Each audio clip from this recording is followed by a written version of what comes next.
ਪੰਜਾਬ ਦਾ ਤਕਰੀਬਨ 35 ਤੋਂ 40% ਬਜਟ ਦਾ ਜਿਹੜਾ ਹਿੱਸਾ ਉਹ ਕਰਜ਼ਾ ਮੋੜ 'ਚ ਜਾਂਦਾ। ਉਸ ਤੋਂ ਬਾਅਦ 300 ਯੂਨਿਟ ਦਾ ਜਿਹੜਾ ਸਬਸਿਡੀ ਆ ਜਾਂ ਇੱਕ ਨਵਾਂ ਐਲਾਨ ਆ ਜਿਹਦੇ ਲਈ ਕਰੋੜਾਂ ਰੁਪਏ ਚਾਹੀਦੇ ਨੇ। ਇਹ ਆਮ ਤੌਰ ਤੇ ਉਦੋਂ ਦਿੱਤੀ ਜਾਂਦੀ ਹੈ ਜਦੋਂ ਕੋਈ ਬਹੁਤ ਜ਼ਰੂਰੀ ਵਸਤੂ ਜਿਹੜੀ ਹੈ ਉਹਦੀ ਖਪਤ ਕਰਨੀ ਜ਼ਰੂਰੀ ਹੈ, ਪਰ ਖਪਤਕਾਰ ਨੂੰ ਖਰੀਦ ਨਹੀਂ ਸਕਦੇ।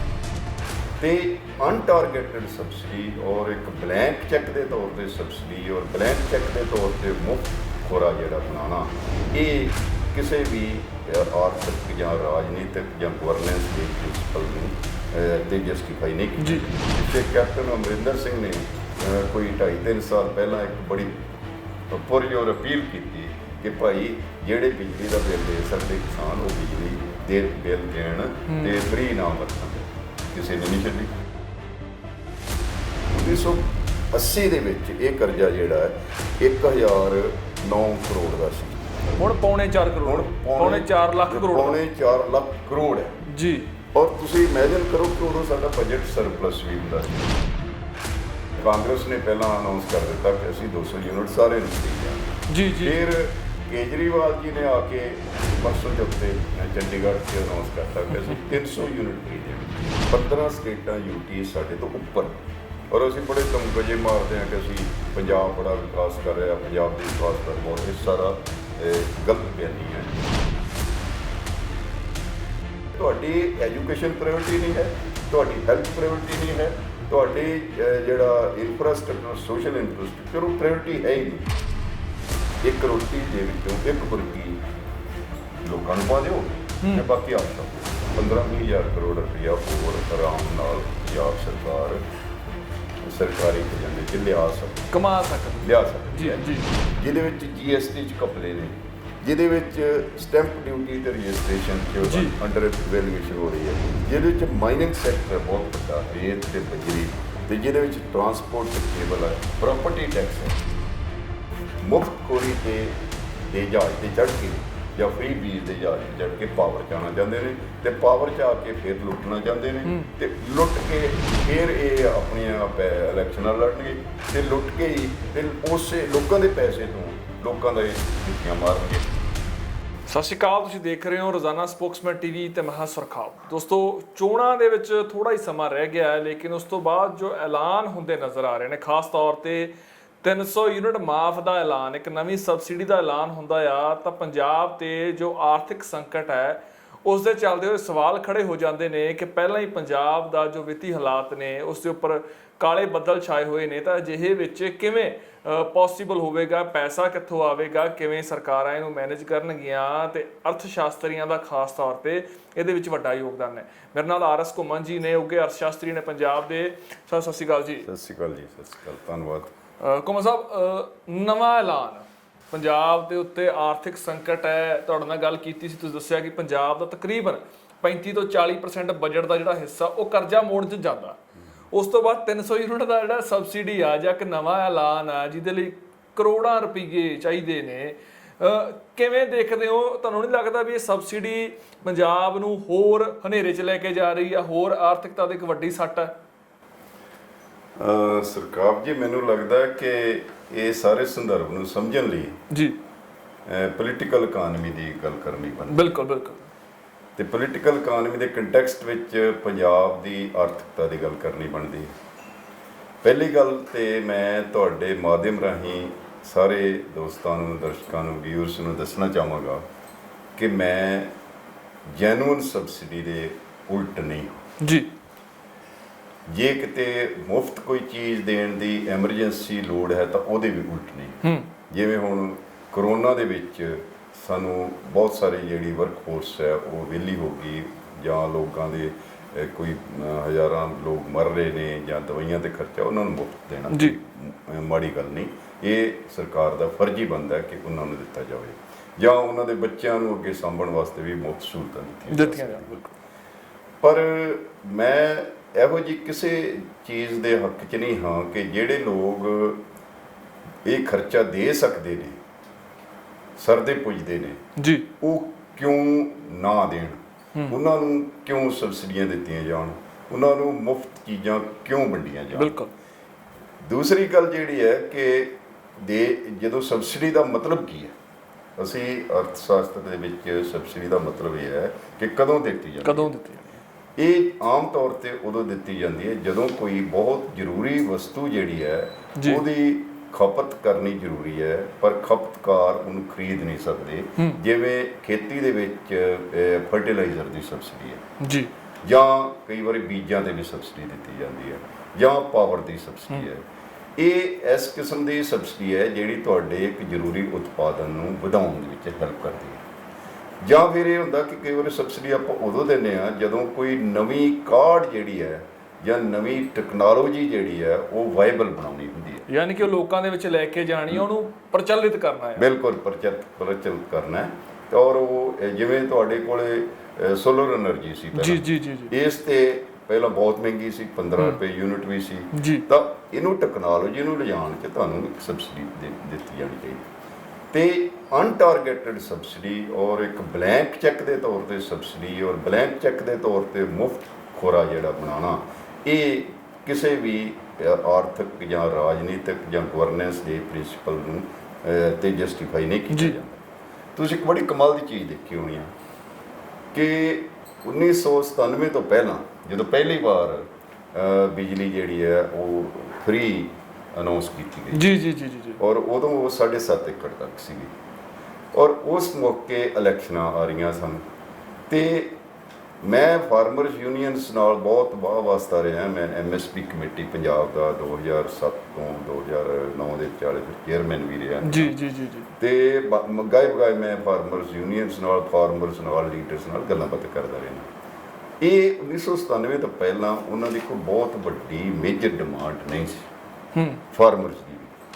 ਹਾਂ, ਇੱਕ ਵਾਰੀ ਜਦੋਂ ਕੋਈ ਚੀਜ਼ ਮੁਫਤ ਮਿਲਣੀ ਸ਼ੁਰੂ ਹੋ ਜਾਂਦੀ ਹੈ ਤਾਂ ਉਹ ਮੈਨੂੰ ਵੀ ਚੰਗੀ ਲੱਗੇਗੀ, ਤੁਹਾਨੂੰ ਵੀ ਚੰਗੀ ਉਹ ਆਮ ਕਰ ਦਿੱਤੀ ਗਈ ਬਾਅਦ ਚੰਗੀ ਲੱਗੇਗੀ।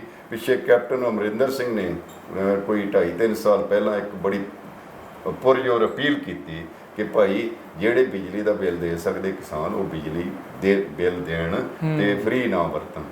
ਕਿਸੇ ਨੇ ਨਹੀਂ ਛੱਡੀ, ਕਿਉਂਕਿ ਜਿਹਨੂੰ ਮੁਫਤ ਜਦੋਂ ਇੱਕ ਵਾਰੀ ਮਿਲਣ ਲੱਗ ਜਾਂਦੀ ਹੈ ਨਾ। ਸੋ ਇਹ ਉਸ ਸੰਦਰਭ 'ਚ ਸਾਰਾ ਕੁਝ ਦੇਖਣ ਦੀ ਲੋੜ ਹੈ। ਦੂਜੀ ਗੱਲ ਹੈ ਕਿ ਕੀ ਸਾਡੀ ਸਟੇਟ ਦੀ ਸਮਰੱਥਾ ਹੈ। ਬਿਲਕੁਲ ਵੱਡਾ ਸਵਾਲ ਇਹ ਹੈ ਕਿ ਇਸ ਟਾਈਮ ਅਸੀਂ ਯੋਗ ਹੈਗੇ ਆ। ਬਿਲਕੁਲ ਤੁਸੀਂ ਜੀ ਜੀ ਜੀ, ਕਿ ਕੀ ਸਾਡੀ ਸਮਰੱਥਾ ਹੈ। ਸਾਡੇ ਇਸ ਵੇਲੇ ਜਿਹੜਾ 21-22 ਦਾ ਬਜਟ ਜਿਹੜਾ ਜੀ ਜੀ ਆਇਆ, ਇਹ 2021 ਦਾ ਬਜਟ ਜਿਹੜਾ ਆਇਆ ਉਹਦੇ ਵਿੱਚ 3.73 ਲੱਖ ਕਰੋੜ ਦਾ ਕਰਜ਼ਾ ਸਟੇਟ ਦੇ ਸਿਰ ਹੈ। ਇਹ ਜਦੋਂ ਕਿ 1980 ਦੇ ਵਿੱਚ ਇਹ ਕਰਜ਼ਾ ਜਿਹੜਾ ਹੈ 1009 ਕਰੋੜ ਦਾ ਸੀ। 1981 1009 ਕਰੋੜ ਦਾ, ਹੁਣ ਪੌਣੇ 4 ਕਰੋੜ, ਹੁਣ ਪੌਣੇ 4 ਲੱਖ ਕਰੋੜ, ਪੌਣੇ 4 ਲੱਖ ਕਰੋੜ ਹੈ ਜੀ। ਔਰ ਤੁਸੀਂ ਇਮੇਜਿਨ ਕਰੋ ਕਿ ਉਦੋਂ ਸਾਡਾ ਬਜਟ ਸਰਪਲਸ ਵੀ ਹੁੰਦਾ ਸੀ ਜੀ। ਤੇ ਓਵਰ ਦਾ ਪੀਰੀਅਡ ਆਫ ਟਾਈਮ ਅਸੀਂ ਇੰਨਾ ਕਰਜ਼ਾ ਵਧਾ ਲਿਆ ਕਿ ਹੁਣ ਕੁਝ ਸਾਲਾਂ ਤੋਂ 15,000 ਕਰੋੜ ਰੁਪਇਆ ਹਰ ਸਾਲ ਜਿਹੜਾ ਐਡ ਹੋ ਰਿਹਾ। ਅੱਛਾ ਕੁਮਾਰ ਸਾਹਿਬ, ਇਹਦੇ ਨਾਲ ਇੱਕ ਸਵਾਲ ਹੈ। 97 ਦੀ ਜਦੋਂ ਗੱਲ ਕਰਦੇ ਤੁਸੀਂ ਕਿ 97 ਚ ਪਹਿਲੀ ਵਾਰ ਐਲਾਨ ਹੋਇਆ ਸਬਸਿਡੀ ਦਾ 7 ਏਕੜ ਤੇ, 7.5 ਏਕੜ ਤੇ। ਅੱਛਾ, ਉਦੋਂ ਬਾਅਦ ਬਜਟ ਤੇ ਫਿਰ ਕਿੰਨਾ ਕੁ ਪ੍ਰਭਾਵ ਪਿਆ ਸੀ ਉਹ ਜ਼ਰੂਰ ਜਾਣਾਂਗੇ ਕਿਉਂਕਿ ਉਹ ਤਾਂ ਐਵੇਂ ਕੁਝ ਹੰਡਰਡਸ ਆਫ ਕਰੋੜ ਸੀ। ਅੱਛਾ, ਹਾਂ, 2000 ਦੇ ਵਿੱਚ ਥੋੜੇ ਜਿਹੇ 100 ਸੈਂਕੜੇ ਕਰੋੜ ਸੀ, ਜਦੋਂ ਕਿ ਹੁਣ ਜਿਹੜਾ ਇਹ ਕੋਈ 7.5 ਕਰੋੜ 8,000 ਕਰੋੜ ਜਿਹੜਾ ਇਕੱਲਾ ਖੇਤੀ ਦਾ ਤੇ ਬਾਕੀ ਦਾ ਪਾ ਲਾ ਕੇ 16,000 ਕਰੋੜ 16,000 ਕਰੋੜ ਤੋਂ ਵੀ ਜ਼ਿਆਦਾ ਜਿਹੜਾ ਬਣਦਾ ਹੈ। ਹਾਂ, ਉਹ ਬਣਦਾ ਹੈ। ਤੇ ਹੁਣ ਜੇ ਤੁਸੀਂ ਇਹਦੇ ਵਿੱਚ ਹੋਰ ਸਬਸਿਡੀ ਐਡ ਕਰ ਲੋਗੇ, ਪਹਿਲਾਂ ਇੱਕ ਖਾਸ ਸੈਕਸ਼ਨ ਨੂੰ 200 ਯੂਨਿਟ ਫ੍ਰੀ ਦਿੱਤੇ ਜਾਂਦੇ ਸੀ, ਫਿਰ ਹੁਣ ਇਹਨਾਂ ਨੇ ਕਾਂਗਰਸ ਨੇ ਪਹਿਲਾਂ ਅਨਾਉਂਸ ਕਰ ਦਿੱਤਾ ਕਿ ਅਸੀਂ 200 ਯੂਨਿਟ ਸਾਰਿਆਂ ਨੂੰ ਫ੍ਰੀ ਦੇਵਾਂਗੇ। ਜੀ ਜੀ। ਫਿਰ ਕੇਜਰੀਵਾਲ ਜੀ ਨੇ ਆ ਕੇ ਪਰਸੋਂ ਚੌਥੇ ਚੰਡੀਗੜ੍ਹ 'ਚ ਅਨਾਉਂਸ ਕਰਤਾ ਕਿ ਅਸੀਂ 300 ਯੂਨਿਟ ਫ੍ਰੀ ਦੇਵਾਂਗੇ। ਮੈਂ ਸਮਝਦਾ ਕਿ ਇਹ ਪੰਜਾਬ ਨੂੰ ਤੇ ਪੰਜਾਬ ਦੇ ਲੋਕਾਂ ਨੂੰ ਬਰਬਾਦ ਕਰਨ ਵਾਲਾ ਕੰਮ ਹੈ, ਕਿਉਂਕਿ ਤੁਸੀਂ ਆਲਰੇਡੀ ਜਿਸ ਕਿਸਮ ਨਾਲ ਤੁਹਾਡੇ ਕੋਲ ਇਸ ਵੇਲੇ ਬਿਜਲੀ ਦੀਆਂ ਕੱਟ ਜਿਹੜੀਆਂ ਇਸ ਕਰਕੇ ਲੱਗ ਰਹੀਆਂ ਨੇ ਕਿ ਤੁਹਾਡੇ ਕੋਲ ਬਿਜਲੀ ਹੈ ਪਰ ਟਰਾਂਸਮਿਸ਼ਨ ਦੀਆਂ ਲਾਈਨਾਂ ਦਾ ਜਿਹੜਾ ਸਟਰਕਚਰ ਹੈ ਉਹ ਜੀ ਜੀ, ਬੁਨਿਆਦੀ ਢਾਂਚਾ ਜਿਹਨੂੰ ਅਸੀਂ ਕਹਿ ਦਿੰਦੇ ਹਾਂ। ਔਰ ਬੁਨਿਆਦੀ ਢਾਂਚਾ ਜੇ ਇਸ ਤਰ੍ਹਾਂ ਹੀ ਸਬਸਿਡੀ ਚੱਲਦੀ ਤੇ ਹੋਰ ਮੇਰਾ ਮੰਨਣਾ ਇਹ ਹੈ ਕਿ ਇਹਨੂੰ ਰੈਸ਼ਨਲਾਈਜ਼ ਕਰਨ ਦੀ ਲੋੜ ਹੈ। ਮੈਂ ਇਸ ਬਾਰੇ ਫਿਰ ਗੱਲ ਥੋੜੀ ਜਿਹੀ ਕਰਦਾ ਹਾਂ, ਪਰ ਮੈਂ ਤੁਹਾਡੇ ਕਰਜ਼ੇ ਦੀ ਗੱਲ ਜਿਹੜੀ ਹੈ ਉਹ ਜ਼ਰੂਰ ਕਰਨੀ ਚਾਹਾਂਗਾ। ਦੂਜੀ ਗੱਲ ਜਿਹੜੀ ਹੈ ਕਿ ਇਹ ਜਿਹੜਾ ਕਰਜ਼ਾ ਹੈ ਇਹ 2001 ਦੇ ਵਿੱਚ ਅਸੀਂ ਕੀ ਕਰਦੇ ਸੀ ਕਿ ਟੋਟਲ ਜਿਹੜਾ ਡੈਟ ਕਰਜ਼ਾ ਜਦੋਂ ਲੈਨੇ ਆ ਨਾ ਆਪਾਂ ਜੀ ਮੋੜਨਾ ਵੀ ਹੁੰਦਾ ਉਹਦੇ ਦੋ ਕੰਪੋਨੈਂਟ ਹੁੰਦੇ ਨੇ। ਇੱਕ ਕੰਪੋਨੈਂਟ ਹੁੰਦਾ ਮੂਲ ਨੂੰ ਮੋੜਨਾ, ਮੂਲ ਦਾ ਹਿੱਸਾ ਕੋਈ ਮੋੜਨਾ, ਇੱਕ ਮੂਲ ਤੇ ਵਿਆਜ ਮੋੜਨਾ, ਉਹਨੂੰ ਟੋਟਲ ਬੁਲਾ ਕੇ ਕਹਿੰਦੇ ਡੈਟ ਸਰਵਿਸਿੰਗ ਜੀ। ਤੇ ਉਹ ਸਾਡੀ ਜਿਹੜੀ ਡੈਟ ਸਰਵਿਸਿੰਗ ਹੈ ਉਹ 2001 ਦੇ ਵਿੱਚ 3501 ਕਰੋੜ ਸੀ ਜੀ। ਔਰ ਜਿਹੜਾ ਉਸ ਵੇਲੇ ਅਸੀਂ ਕਰਜ਼ਾ ਲਿਆ, ਗ੍ਰੋਸ ਬਾਰੋਇੰਗ ਜਿਹੜੀ ਕੀਤੀ ਸੀ ਉਹ 5327 ਕਰੋੜ ਸੀ। ਓਕੇ, 5000 2000 ਦੇ ਤਕਰੀਬਨ ਜਿਹੜਾ ਕਿ ਫਰਕ ਹੈ। 3501 ਕਰੋੜ ਅਸੀਂ ਵਾਪਸ ਕੀਤਾ ਡੈਟ ਸਰਵਿਸਿੰਗ ਜੀ ਜੀ ਜੀ, ਤੇ 5327 ਕਰੋੜ ਕਰਜ਼ਾ ਲਿਆ। ਇਹ 2001 ਦੇ ਵਿਚਾਲੇ ਸੀ। ਔਰ ਸਾਡੇ ਕੋਲ ਬਾਕੀ ਜਿਹੜੇ ਫੰਡ ਬਚੇ ਕਰਜ਼ਾ ਲੈ ਕੇ ਉਹ 1826 ਕਰੋੜ ਦੇ ਬਚੇ। ਜੀ ਜੀ, ਮਤਲਬ 1826 ਕਰੋੜ ਰੁਪਇਆ ਅਸੀਂ ਭਾਵੇਂ ਰੈਵਨਿਊ ਦਾ ਡੈਫਿਸਿਟ ਮੀਟ ਕਰਨ ਲਾ ਲਈਏ, ਭਾਵੇਂ ਕੋਈ ਇਨਵੈਸਟਮੈਂਟ ਕਰ ਲਈਏ, ਵਿਕਾਸ ਦੇ ਕੰਮਾਂ ਤੇ ਲਾ ਲਈਏ। ਤੇ ਹੁਣ ਜਿਹੜਾ 2016-17 ਦੇ ਵਿੱਚ ਜਿਹੜਾ ਸਾਡਾ ਡੈਟ ਸਰਵਿਸਿੰਗ ਹੈ ਉਹ 15,692 ਕਰੋੜ ਦੀ ਹੋ ਗਈ ਜੀ, ਤੇ ਕਰਜ਼ਾ ਲਿਆ ਸੀ 15,910 ਕਰੋੜ ਦਾ। ਇਹਦਾ ਮਤਲਬ ਹੈ ਕਿ ਅਸੀਂ ਡੈਟ ਸਰਵਿਸਿੰਗ ਕਰਜ਼ਾ ਲੈ ਕੇ ਵਾਪਸ ਕਰ ਰਹੇ ਹਾਂ। ਇਹਦਾ ਮਤਲਬ ਅਸੀਂ ਕਰਜ਼ੇ ਦੇ ਜਾਲ 'ਚ ਫਸ ਚੁੱਕੇ ਹਾਂ। ਅਸੀਂ ਮਤਲਬ ਲੈ ਰਹੇ ਹਾਂ, ਵਾਪਸ ਕਰ ਰਹੇ ਹਾਂ, ਫਿਰ ਹੋਰ ਲੈ ਰਹੇ ਹਾਂ। ਉਹ ਨਵੇਂ ਪੁਰਾਣੇ, ਬਿਲਕੁਲ ਜਿਵੇਂ ਕਿਸਾਨ ਨਵੇਂ ਪੁਰਾਣੇ ਕਰਦੇ ਨੇ, ਬੈਂਕ ਨੂੰ ਦੇਤੇ, ਬੈਂਕ ਤੋਂ ਲੈ ਕੇ ਆੜਤੀਆਂ ਨੂੰ ਦੇਤੇ। ਯਾਨੀ ਕਿ ਪੰਜਾਬ, ਅਸੀਂ ਇਹ ਕਹਿ ਦਈਏ 2001 ਤੋਂ ਲੈ ਕੇ 17 ਤੱਕ ਇੰਨਾ ਨਹੀਂ ਹੋਇਆ ਸੀ, ਇਹਦੇ ਇੰਨਾ ਬੁਨਿਆਦੀ ਮਜ਼ਬੂਤ ਨਹੀਂ ਹੋਇਆ ਸੀ ਅਰਥਚਾਰੇ ਦੇ ਵਿੱਚ ਕਿ ਸਾਰਾ ਕਰਜ਼ਾ ਖੁਦ ਮੋੜ ਸਕਦਾ। ਹਾਂ ਬਿਲਕੁਲ। ਤੇ ਸਾਡੇ ਕੋਲ ਬਚੇ 218 ਕਰੋੜ ਰੁਪਏ ਜੀ, ਜਿਹੜੇ ਅਸੀਂ ਭਾਵੇਂ ਤਨਖਾਹਾਂ ਪੈਨਸ਼ਨਾਂ ਤੇ ਲਾ ਲਈਏ, ਭਾਵੇਂ ਕਰਜ਼ਾ ਮੋੜਨ ਤੇ ਲਾ ਲਈ, ਕਰਜ਼ਾ ਮੋੜਨ ਜਾਂ ਮਤਲਬ ਅਸੀਂ ਕੋਈ ਨਿਵੇਸ਼ ਕਰੀਏ। 218 ਕਰੋੜ ਨਾਲ ਇੱਕ ਸਟੇਟ ਦੇ ਵਿੱਚ ਨਿਵੇਸ਼ ਵੀ ਕੀ ਹੋ ਸਕਦਾ। ਬਿਲਕੁਲ। ਸੋ ਇਹਦੇ ਨਾਲ ਹੀ ਮੈਂ ਤੁਹਾਨੂੰ ਇੱਕ ਹੋਰ ਗੱਲ ਵਾਸਤੇ ਲੈ ਕੇ ਜਾਵਾਂਗਾ ਜਿਹੜੀ ਬਹੁਤ ਇੰਪੋਰਟੈਂਟ ਹੈ। ਆਮ ਆਪਾਂ ਗੱਲ ਕਰਦੇ ਹਾਂ ਕਿ ਪੰਜਾਬ ਜਿਹੜਾ ਕਿਸੇ ਵੇਲੇ 1970 ਤੋਂ ਲੈ ਕੇ 90-92 ਤੱਕ ਹਿੰਦੁਸਤਾਨ ਦਾ ਮੋਹਰੀ ਸੂਬਾ ਸੀ। ਬਿਲਕੁਲ। ਸਾਡਾ ਵਿਕਾਸ ਦਰ ਹਿੰਦੁਸਤਾਨ ਦੀ ਐਵਰੇਜ ਦਰ ਨਾਲੋਂ ਔਰ ਹਿੰਦੁਸਤਾਨ ਦੇ ਬਹੁਤ ਸਾਰੇ ਸੂਬਿਆਂ ਨਾਲੋਂ ਉੱਚਾ ਸੀ ਜੀ। ਸਾਡਾ ਪਰ ਕੈਪੀਟਲ ਇਨਕਮ ਜਿਹੜੀ ਪ੍ਰਤੀ ਜੀ ਆਮਦਨ ਕਹਿੰਦੇ ਆ ਉਹ ਹਿੰਦੁਸਤਾਨ 'ਚ ਨੰਬਰ 1 ਸੀ ਜੀ 25 ਸਾਲ ਲਈ।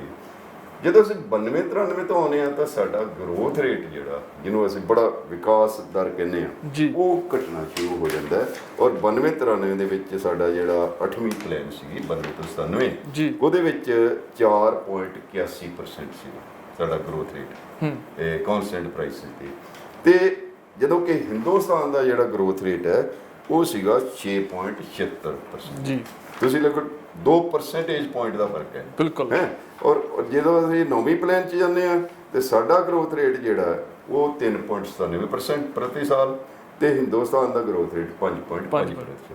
ਜਦੋਂ ਅਸੀਂ 10ਵੀਂ ਯੋਜਨਾ 'ਚ ਜਾਂਦੇ ਆ 2002 ਤੋਂ 7 ਤੇ ਸਾਡਾ ਵਿਕਾਸ ਦਰ 4.7 ਹੈ ਤੇ ਹਿੰਦੁਸਤਾਨ ਦਾ 7% ਹੈ ਜੀ। ਜਦੋਂ ਅਸੀਂ 11ਵੀਂ ਯੋਜਨਾ 'ਚ ਜਾਂਦੇ ਆ ਸਾਡਾ ਵਿਕਾਸ ਦਰ 8% ਹੈ, ਹਿੰਦੁਸਤਾਨ ਦਾ 9% ਹੈ। ਔਰ ਜਦੋਂ ਅਸੀਂ 12ਵੀਂ ਯੋਜਨਾ 'ਚ ਜਾਂਦੇ ਆ ਹੋਰ ਵੀ ਥੱਲੇ ਚਲੇ ਜਾਂਦੇ ਆ। ਕਹਾਣੀ ਜਿਹੜੀ ਹੈ ਨਾ ਇੱਥੇ ਕੰਪਲੀਟ ਨਹੀਂ ਹੁੰਦੀ। ਇਹ ਉਲਝੇ ਕਿਉਂ? ਇਹ ਤਾਣਾ ਉਲਝਿਆ ਕਿਉਂ? ਇਹੀ ਮੈਂ ਦੱਸ ਰਿਹਾ ਇਹਦੇ ਵੱਲ ਹੀ ਆ ਰਿਹਾ। ਪਰ ਦੋ ਅੰਕੜੇ ਪਹਿਲਾਂ ਗੱਲ ਕਰ ਰਹਾ ਜੀ ਕਿ ਜਿਹੜੀ ਸਾਡੀ 11ਵੀਂ ਯੋਜਨਾ ਸੀਗੀ 2007 ਤੋਂ ਲੈ ਕੇ 2012 ਹਿੰਦੁਸਤਾਨ ਦੀ 11ਵੀਂ ਪੰਚਸਾਲਾ ਯੋਜਨਾ ਉਹਦੇ ਵਿੱਚ ਸਾਡਾ ਜਿਹੜੀਆਂ ਹਿੰਦੁਸਤਾਨ ਦੀਆਂ ਮੇਜਰ ਸਟੇਟਸ ਹਨ 17ਵਾਂ ਰੈਂਕ ਸੀ ਉੱਪਰੋਂ ਕਿ 16 ਸਟੇਟਾਂ ਜਿਹੜੀਆਂ ਨੇ ਉਹ ਸਾਡੇ ਨਾਲੋਂ ਉੱਪਰ ਸਨ ਗਰੋਥ ਰੇਟ ਦੇ ਵਿੱਚ। 11ਵੀਂ ਸਟੇਟ ਦੇ ਵਿੱਚ 11ਵੀਂ ਆਪਾਂ ਸਾਡਾ 11ਵਾਂ ਰੈਂਕ 17ਵਾਂ ਰੈਂਕ ਸੀ। ਔਰ ਜਿਹੜੇ ਸਾਰੇ ਜੇ ਆਪਾਂ ਯੂਟੀ ਤੇ ਸਾਰੀਆਂ ਸਟੇਟਾਂ ਲੈ ਲਈਏ ਤੇ ਸਾਡਾ ਰੈਂਕ ਸੀ 26ਵਾਂ। ਜਮਾ ਐਂਡ ਤੇ ਜਾ ਕੇ ਨਹੀਂ ਅਜੇ ਹੋਰ ਸੁਣੋ। ਅੱਛਾ ਜੀ। ਅਜੇ ਅਗਲੀ 12ਵੀਂ ਯੋਜਨਾ 'ਚ ਵੇਖੋ ਜੀ ਜਿਹੜਾ ਹਿੰਦੁਸਤਾਨ ਦੀਆਂ ਮੇਜਰ ਸਟੇਟਸ ਹੈ ਉਹਨਾਂ ਸਾਡਾ ਰੈਂਕ 19ਵਾਂ ਚਲਾ ਗਿਆ। ਅੱਛਾ। ਤੇ ਸਾਰੀਆਂ ਸਟੇਟਾਂ 'ਚ 29ਵਾਂ ਚਲਾ ਗਿਆ ਯੂਟੀ ਲਾ ਕੇ। ਹਾਂ ਸਾਰੀਆਂ ਜਿਹੜੀ 35-36 ਜੀ। ਸੋ ਇਹ ਜਦੋਂ ਆਪਾਂ ਇੱਥੇ ਗੱਲ ਕਰਦੇ ਹਾਂ ਤਾਂ ਤੁਸੀਂ ਦੇਖੋ ਕਿ 30 ਸਾਲਾਂ ਤੋਂ ਲਗਾਤਾਰ ਸਾਡਾ ਜਿਹੜਾ ਵਿਕਾਸ ਦੀ ਦਰ ਹੈ ਉਹ ਨਾ ਕੇਵਲ ਹਿੰਦੁਸਤਾਨ ਦੀ ਔਸਤ ਵਿਕਾਸ ਦਰ ਤੋਂ ਘਟ ਰਹੀ ਹੈ ਸਗੋਂ ਸਾਡੀ ਵਿਕਾਸ ਦੀ ਦਰ ਬਾਕੀ ਸਟੇਟਾਂ ਨਾਲੋਂ ਵੀ ਘਟ ਰਹੀ ਥੱਲੇ ਜਾ ਰਹੀ ਹੈ। ਇਹਦਾ ਅਸਰ ਇਹ ਹੋਇਆ ਕਿ ਸਾਡੀ ਪਰ ਕੈਪੀਟਾ ਇਨਕਮ ਅੱਜ ਅਸੀਂ 16ਵੇਂ ਨੰਬਰ ਤੇ, ਜੀ ਬਿਲਕੁਲ 15 ਸਟੇਟਾਂ ਯੂਟੀ ਸਾਡੇ ਤੋਂ ਉੱਪਰ ਨੇ। ਔਰ ਅਸੀਂ ਬੜੇ ਦਮਗਜੇ ਮਾਰਦੇ ਹਾਂ ਕਿ ਅਸੀਂ ਪੰਜਾਬ ਬੜਾ ਵਿਕਾਸ ਕਰ ਰਿਹਾ, ਪੰਜਾਬ ਦੀ ਵਿਕਾਸ ਦਰ ਬਹੁਤ, ਇਹ ਸਾਰਾ ਗਲਤ ਬਿਆਨੀ ਹੈ। ਜਿਹੜੇ ਤੁਹਾਡੇ ਤੱਥ ਨੇ, ਸਟੈਟਿਸਟਿਕਸ ਆ, ਉਹ ਇਹਨੂੰ ਸਪੋਰਟ ਨਹੀਂ ਕਰਦੇ। ਸੋ ਜਿਹੜਾ ਤੁਸੀਂ ਪੁੱਛ ਰਹੇ ਸੀ ਕਿ ਪਹੁੰਚੇ ਕਿਵੇਂ, ਜੀ ਜੀ, ਇਹ ਤਾਣੀ ਉਲਝੀ ਕਿਵੇਂ ਸਰ? ਤਾਣੀ ਉਲਝੀ ਕਿਵੇਂ? ਤਾਣੀ ਇਸ ਲਈ ਉਲਝੀ ਕਿ ਕੁਝ ਲੋਕ ਤਾਂ ਇਹਨੂੰ ਕਹਿ ਦਿੰਦੇ ਨੇ ਕਿ ਜਿਹੜਾ ਇੱਕ ਮਤਲਬ ਖਾੜਕੂਵਾਦ ਦਾ ਇੱਕ ਡਿਕੇਡ ਸੀਗਾ 80s ਦਾ, ਉਸ ਕਰਕੇ ਹੋਇਆ। ਮੈਂ ਉਹਦੇ ਨਾਲ ਸਹਿਮਤ ਨਹੀਂ ਹਾਂ, ਕਿਉਂਕਿ ਇਹ ਖਾੜਕੂਵਾਦ ਦੇ ਡਿਕੇਡ ਦੇ ਵਿੱਚ ਵੀ ਜਿਹੜਾ ਤੁਹਾਡਾ ਗਰੋਥ ਰੇਟ ਹੈ ਉਹ ਕਾਫੀ ਵਧੀਆ ਸੀਗਾ ਹਿੰਦੁਸਤਾਨ ਦੇ ਐਵਰੇਜ ਨਾਲੋਂ ਵੀ ਤੇ ਬਾਕੀ ਸਟੇਟਾਂ ਨਾਲੋਂ ਵੀ। ਪਰ ਹੋਇਆ ਇਹ ਕਿ ਅਸੀਂ ਓਵਰ ਦਾ ਪੀਰੀਅਡ ਆਫ ਟਾਈਮ ਵਿਕਾਸ ਦੇ ਕੰਮਾਂ ਤੇ ਖਰਚਾ ਜਿਹੜਾ ਉਹ ਘੱਟ ਕਰਨਾ ਸ਼ੁਰੂ ਕਰ ਦਿੱਤਾ ਜੀ, ਤੇ ਗੈਰ ਵਿਕਾਸ ਕੰਮਾਂ ਤੇ ਖਰਚਾ ਜਿਹੜਾ ਸਾਡਾ ਵੱਧ ਗਿਆ। ਗੈਰ ਵਿਕਾਸ, ਜੀ ਪਰਿਭਾਸ਼ਾ ਜ਼ਰੂਰ ਸੈੱਟ ਕੀਤੀ ਜਾਵੇ ਵੀ ਕਿਹੜੇ ਨੇ। ਇਹ ਮੈਂ ਦੱਸਦਾ ਤੁਹਾਨੂੰ ਕਿ ਜਿਵੇਂ ਸਾਡਾ ਜਿਹੜਾ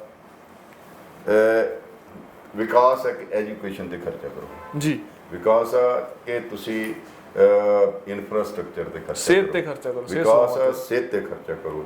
ਇਹ ਸਾਰਾ ਵਿਕਾਸ ਦੇ ਕੰਮ ਜੀ ਜੀ ਜੀ। ਤੇ ਲਾਅ ਐਂਡ ਆਰਡਰ ਜਾਂ ਹੋਰ ਇਸ ਕਿਸਮ ਦਾ ਖਰਚਾ ਜਿਹੜੇ ਉਹ ਸਾਡਾ ਗੈਰ ਵਿਕਾਸ, ਉਹ ਗੈਰ ਵਿਕਾਸ। ਹਾਂ, ਸੋ ਜੇ ਮੈਂ ਤੁਹਾਨੂੰ ਫਿਗਰਾਂ ਦਿਆਂ ਤਾਂ ਤੁਸੀਂ ਆਪ ਹੀ ਕਹੋਗੇ ਕਿ ਯਾਰ ਇਹ ਤਾਣੀ ਇਸ ਕਰਕੇ ਉੱਚੀ ਆ, ਸਮਝ ਲੱਗੇ। ਮੈਂ ਬੜੇ ਸਰਲ ਭਾਸ਼ਾ 'ਚ ਦੱਸਣਾ ਚਾਹਾਂਗਾ ਕਿ ਜਦੋਂ 1970-71 ਦੇ ਵਿੱਚ ਸਾਡਾ 65% ਬਜਟ ਜਿਹੜਾ ਉਹ ਵਿਕਾਸ ਦੇ ਕੰਮਾਂ ਤੇ ਲੱਗ ਰਿਹਾ ਸੀ। 100 ਵਿੱਚੋਂ 65 ਰੁਪਏ ਵਿਕਾਸ ਦੇ ਕੰਮਾਂ ਤੇ ਲੱਗ ਰਹੇ ਸੀ, ਸਿਰਫ 35 ਰੁਪਏ ਜਿਹੜੇ ਆ ਉਹ ਨਾਨ ਡਿਵੈਲਪਮੈਂਟ ਦੇ ਖਰਚਾ ਸੀਗਾ। ਈਵਨ 80-81 ਦੇ ਵਿੱਚ ਵੀ ਜੇ ਜਾ ਕੇ ਦੇਖੋ 72% ਸਾਡਾ ਜਿਹੜਾ ਵਿਕਾਸ ਦੇ ਕੰਮਾਂ ਤੇ ਬਜਟ ਲੱਗ ਰਿਹਾ ਸੀ। ਪਰ ਕਰੋ 100 ਰੁਪਏ ਸਾਡਾ ਰੈਵਨਿਊ ਇਕੱਠਾ ਹੋ ਰਿਹਾ ਤੇ 72% ਅਸੀਂ ਵਿਕਾਸ ਦੇ ਕੰਮਾਂ ਤੇ ਲਾ ਰਹੇ ਹਾਂ ਤੇ 28 ਪੈਸੇ ਦੂਜੇ ਕੰਮਾਂ ਤੇ ਲਾ ਰਹੇ। ਫਿਰ ਅਸੀਂ ਕੀ ਕਰਦੇ ਹੁਣ ਹੋਇਆ ਕਿ 2019-20 ਤੱਕ ਜੀ ਸਾਡਾ ਜਿਹੜਾ ਵਿਕਾਸ ਤੇ ਖਰਚਾ ਹੈ ਉਹ 49% ਆ ਗਿਆ, 72% ਤੋਂ 49% ਆ ਗਿਆ। ਤੇ ਸਾਡਾ ਜਿਹੜਾ ਗੈਰ ਵਿਕਾਸ ਕੰਮਾਂ ਦੇ ਖਰਚਾ ਜਿਹੜਾ ਉਹ 51% ਹੋ ਗਿਆ। ਉਹ ਹੋ ਗਿਆ 35% ਤੋਂ 51%। ਜੀ ਜੀ ਜੀ। ਸੋ ਇਹਦਾ ਮਤਲਬ ਕਿ ਤੁਹਾਡਾ 16 percentage point ਖਰਚਾ ਜਿਹੜਾ ਸ਼ਿਫਟ ਹੋਇਆ। ਤੇ ਜਦੋਂ ਤੁਸੀਂ ਵਿਕਾਸ ਦੇ ਕੰਮਾਂ ਤੇ ਖਰਚਾ ਹੀ ਨਹੀਂ ਕਰਨਾ ਤਾਂ ਫਿਰ ਤੁਹਾਡਾ ਵਿਕਾਸ ਦਾ ਇਹ ਜਿਹੜਾ ਲੈਗਡ ਇੰਪੈਕਟ ਹੁੰਦਾ ਹੈ, ਜਦੋਂ ਅਸੀਂ 80-81 ਚੋਂ ਘਟਾਉਣਾ ਸ਼ੁਰੂ ਕਰ ਦਿੱਤਾ ਤੇ 92-93 ਚ ਉਹਦਾ ਇੰਪੈਕਟ ਨਜ਼ਰ ਆ ਗਿਆ।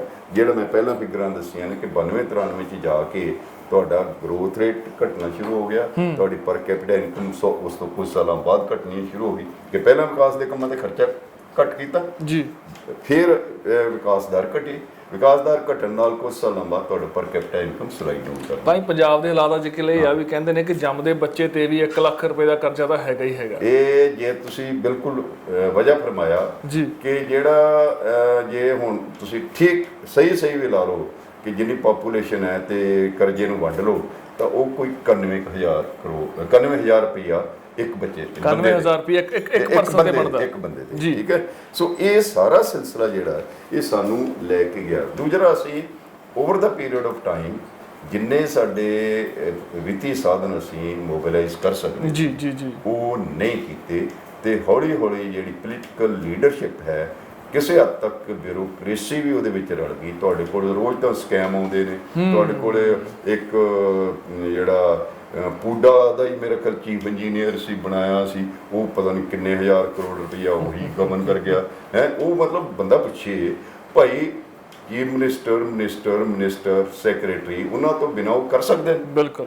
ਮਤਲਬ ਤੁਸੀਂ ਚਲੋ ਛੋਟਾ ਮੋਟਾ ਅਫਸਰ ਕੋਈ 10 ਕਰੋੜ ਖਾ ਲੇਗਾ, 20 ਕਰੋੜ ਖਾ ਲੇਗਾ, ਹਜ਼ਾਰਾਂ ਕਰੋੜ ਰੁਪਈਆ ਤੁਸੀਂ ਬੰਦੇ ਜਿਹੜੇ ਉਹ ਹਜਮ ਕਰ ਜਾਣ ਹੈ।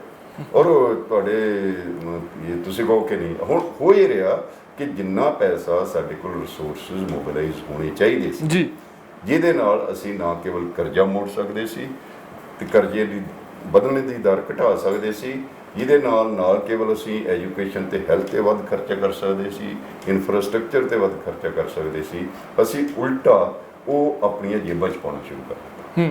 ਉਹ ਜਿਹੜਾ ਜੇਬਾਂ 'ਚ ਜਦੋਂ ਚਲਾ ਗਿਆ ਸਰਕਾਰੀ ਖਜ਼ਾਨੇ 'ਚ ਆਇਆ ਨਹੀਂ। ਜਿਹੜਾ ਸਰਕਾਰੀ ਖਜ਼ਾਨੇ 'ਚ ਆਇਆ ਵੀ ਉਹਦੀ ਦੌੜ ਤੋਂ ਕਰਨੀ ਸ਼ੁਰੂ ਕਰ ਦਿੱਤੀ। ਠੀਕ ਹੈ, ਹੁਣ ਜਿਹੜਾ ਤੁਸੀਂ ਗੱਲ ਕਰ ਰਹੇ ਹੋ ਕਿ ਇਹ ਸਭ, ਮੈਂ ਤੁਹਾਨੂੰ ਦੱਸਦਾ, ਇੱਕ ਮੇਰੀ ਡਿਊਟੀ ਲੱਗੀ ਸੀ ਕਿਤੇ ਕਿ ਸਰਕਾਰੀ ਖਜ਼ਾਨੇ 'ਚ ਪੈਸਾ ਵੱਧ ਕਿਵੇਂ ਆ ਸਕਦਾ ਜੀ। ਉਹ ਕੋਈ ਮਤਲਬ ਮੈਂ ਹੁਣ ਇਦਾਂ ਨਹੀਂ, ਕਿਉਂਕਿ ਮੈਂ ਜਿੰਨਾ ਕਿ ਅਸੀਂ ਜਾਣਦੇ ਹਾਂ 97 ਤੋਂ ਬਾਅਦ ਸਰਕਾਰੀ ਖਜ਼ਾਨੇ ਨੂੰ ਪੀਪਾ ਹੀ ਕਿਹਾ ਜਾਂਦਾ, ਕਹਿੰਦੇ ਹਮੇਸ਼ਾ ਖਾਲੀ ਖਾਲੀ ਖਾਲੀ।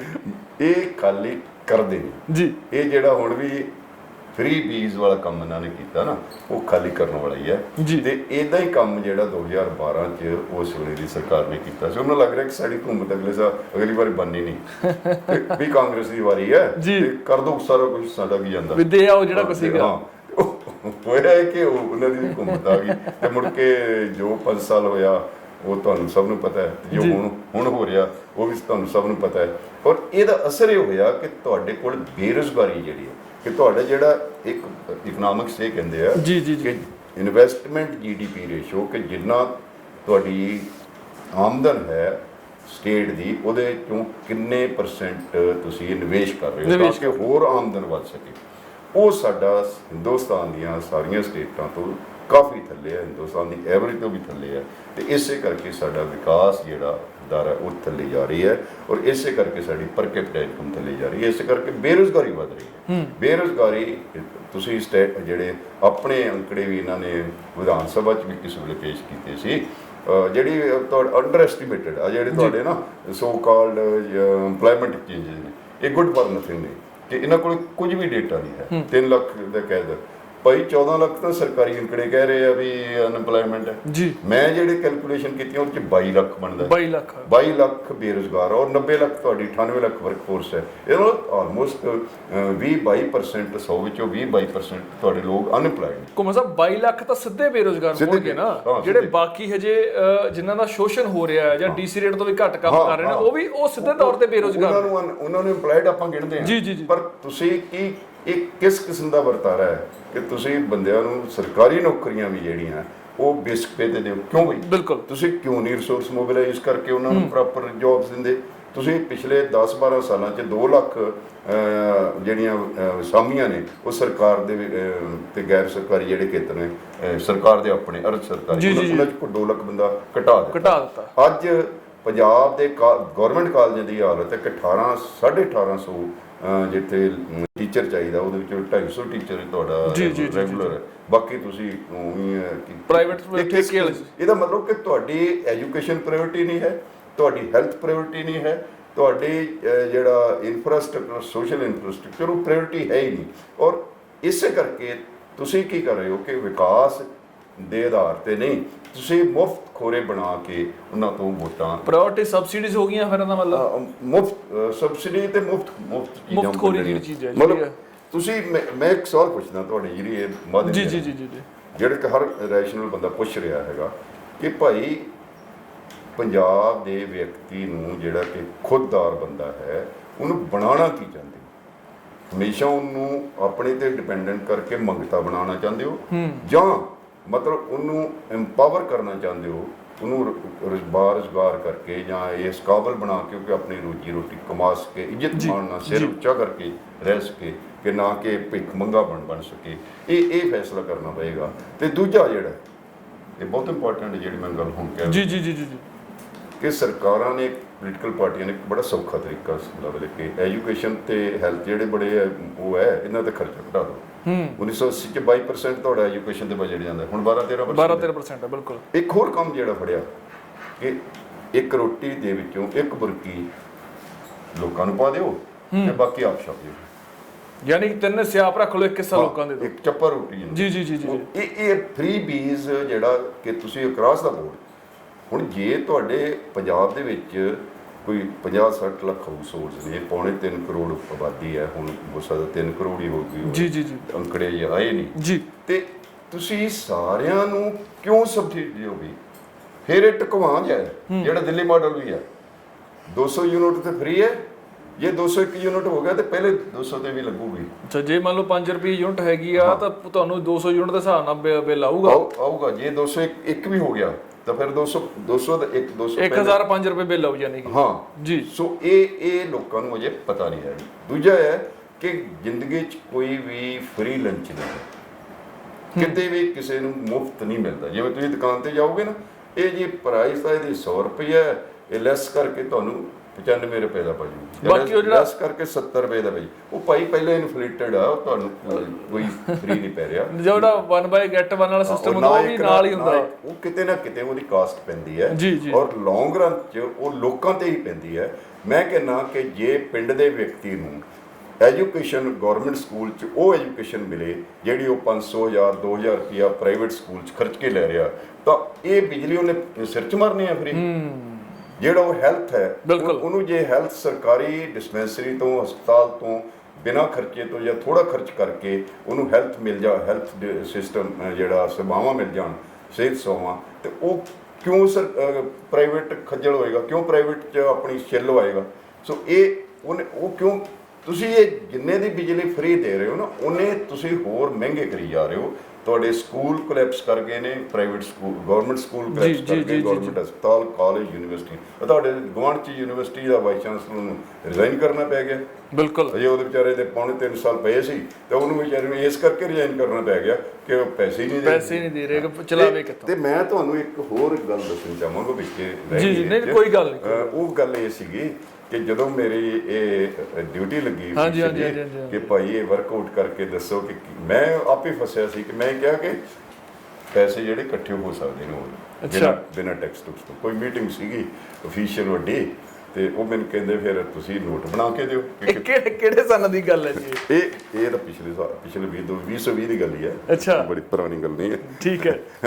ਸੋ ਉਹਦੇ ਵਿੱਚ ਫਿਰ ਮੈਂ ਭਾਈ ਮੈਨੂੰ 2-3 ਮਹੀਨੇ ਕਾਫੀ ਵਰਕਆਊਟ ਕਰਨਾ ਪਿਆ, ਕਿਉਂਕਿ ਇਹ ਤਾਂ ਇਹ ਨਹੀਂ ਵੀ ਮੈਂ ਹਵਾ 'ਚ ਸਟੇਟਮੈਂਟ ਬਿਲਕੁਲ ਜੀ ਬਿਲਕੁਲ, ਮੈਂ ਕਈ ਸਾਲਾਂ ਤੋਂ ਕੰਮ ਕਰ ਰਿਹਾ ਸੀ ਇਸ ਤੇ ਮੈਨੂੰ ਲੱਗ ਰਿਹਾ ਸੀ ਕਿ 15-20 ਹਜ਼ਾਰ ਕਰੋੜ ਰੁਪਇਆ ਹੋਰ ਆਰਾਮ ਨਾਲ ਪੰਜਾਬ ਸਰਕਾਰ ਸਰਕਾਰੀ ਖਜ਼ਾਨੇ 'ਚ ਲਿਆ ਸਕਦੀ ਹੈ ਬਿਨਾਂ ਕਿਸੇ ਹੋਰ ਟੈਕਸ ਤੋਂ। ਅੱਛਾ, ਹਾਂ, ਕੋਈ ਟੈਕਸ ਨਹੀਂ ਵਧਾਉਣਾ, ਵਾਧੂ ਭਾਰ ਪਾ ਕੇ ਨਹੀਂ, ਪੈਸਾ ਵੀ ਨਹੀਂ ਮਿਲ ਗਿਆ ਜੀ। ਉਹਦੇ ਵਿੱਚ ਜਿਹੜੇ ਮੈਂ ਆਇਡੈਂਟੀਫਾਈ ਕੀਤੇ, ਹਾਲਾਂਕਿ ਇਹ ਜਿਹੜੇ ਐਸਟੀਮੇਟ ਜਨਰੇਟ ਕੀਤੇ ਇਹਨਾਂ ਤੋਂ ਵੱਧ ਵੀ ਸਕਦਾ ਕਿਉਂਕਿ ਹੋਰ ਰੈਵਨਿਊਜ਼ ਹੈਗੇ ਨੇ ਜੀ, ਜਿਹਦੇ ਵਿੱਚ ਐਕਸਾਈਜ਼ ਡਿਊਟੀ ਹੈ, ਜਿਹਦੇ ਵਿੱਚ GST 'ਚ ਘਪਲੇ ਨੇ, ਜਿਹਦੇ ਵਿੱਚ ਸਟੈਂਪ ਡਿਊਟੀ ਤੇ ਰਜਿਸਟ੍ਰੇਸ਼ਨ 'ਚ ਅੰਡਰ ਵੈਲੂਏਸ਼ਨ ਹੋ ਰਹੀ ਹੈ, ਜਿਹਦੇ ਵਿੱਚ ਮਾਈਨਿੰਗ ਸੈਕਟਰ ਹੈ ਬਹੁਤ ਵੱਡਾ, ਰੇਤ ਤੇ ਬਜਰੀ, ਤੇ ਜਿਹਦੇ ਵਿੱਚ ਟਰਾਂਸਪੋਰਟ ਤੇ ਕੇਬਲ ਹੈ, ਪ੍ਰਾਪਰਟੀ ਟੈਕਸ ਹੈ ਜੀ। ਇਹ ਸਾਰੇ ਕੁਝ ਲਾ ਮਿਲਾ ਕੇ ਜਿਹੜਾ ਤੁਹਾਡਾ ਬਣਦਾ ਹੈ ਉਹ 15,000 ਤੋਂ ਲੈ ਕੇ 18,000 ਕਰੋੜ ਰੁਪਈਆ ਐਨੂਅਲੀ। ਇਹ ਬਹੁਤ ਮੋਡਰੇਟ ਐਸਟੀਮੇਟ ਹੈ, ਸ਼ਾਇਦ ਜ਼ਿਆਦਾ ਹੀ ਹੋਵੇ। ਇਹਨਾਂ ਅਸੀਂ ਹੋਰ ਸਰਕਾਰੀ ਖਜ਼ਾਨੇ 'ਚ ਪੈਸਾ ਘੁੰਮਣ ਸਾਹਿਬ, ਤੁਸੀਂ ਜਿੰਨੀਆਂ ਗੱਲਾਂ ਕਰ ਰਹੇ ਹੋ ਸਾਰੀਆਂ ਜਿਹੜੇ ਤੁਸੀਂ ਫੈਕਟਰ ਕੱਢੇ ਨੇ ਸਾਰੇ ਇਮਾਨਦਾਰੀ ਵਾਲੇ ਨੇ, ਇਮਾਨਦਾਰੀ ਨਾਲ ਕੰਮ ਕਰਨਾ ਪਊਗਾ। ਹੁਣ ਦੇਖੋ, ਐਕਸਪੈਕਟ ਤਾਂ ਇਹ ਕੀਤਾ ਜਾਂਦਾ ਨਾ ਕਿ ਜਦੋਂ ਤੁਸੀਂ ਸਰਕਾਰ ਚੁਣਦੇ ਹੋ ਵੋਟਾਂ ਪਾ ਕੇ, ਤੇ ਤੁਹਾਡਾ ਇੱਕ ਕੰਟਰੈਕਟ ਹੁੰਦਾ ਕਿ ਤੁਹਾਡੇ ਜਿਹੜੇ ਲੀਡਰ ਜਿਨ੍ਹਾਂ ਨੂੰ ਤੁਸੀਂ ਉੱਥੇ ਫੈਸਲੇ ਕਰਨ ਲਈ ਭੇਜ ਰਹੇ ਹੋ ਉਹ ਇਮਾਨਦਾਰੀ ਨਾਲ ਕੰਮ ਕਰਨਗੇ, ਉਹ ਤੁਹਾਡੇ ਲਈ ਕੰਮ ਕਰਨਗੇ।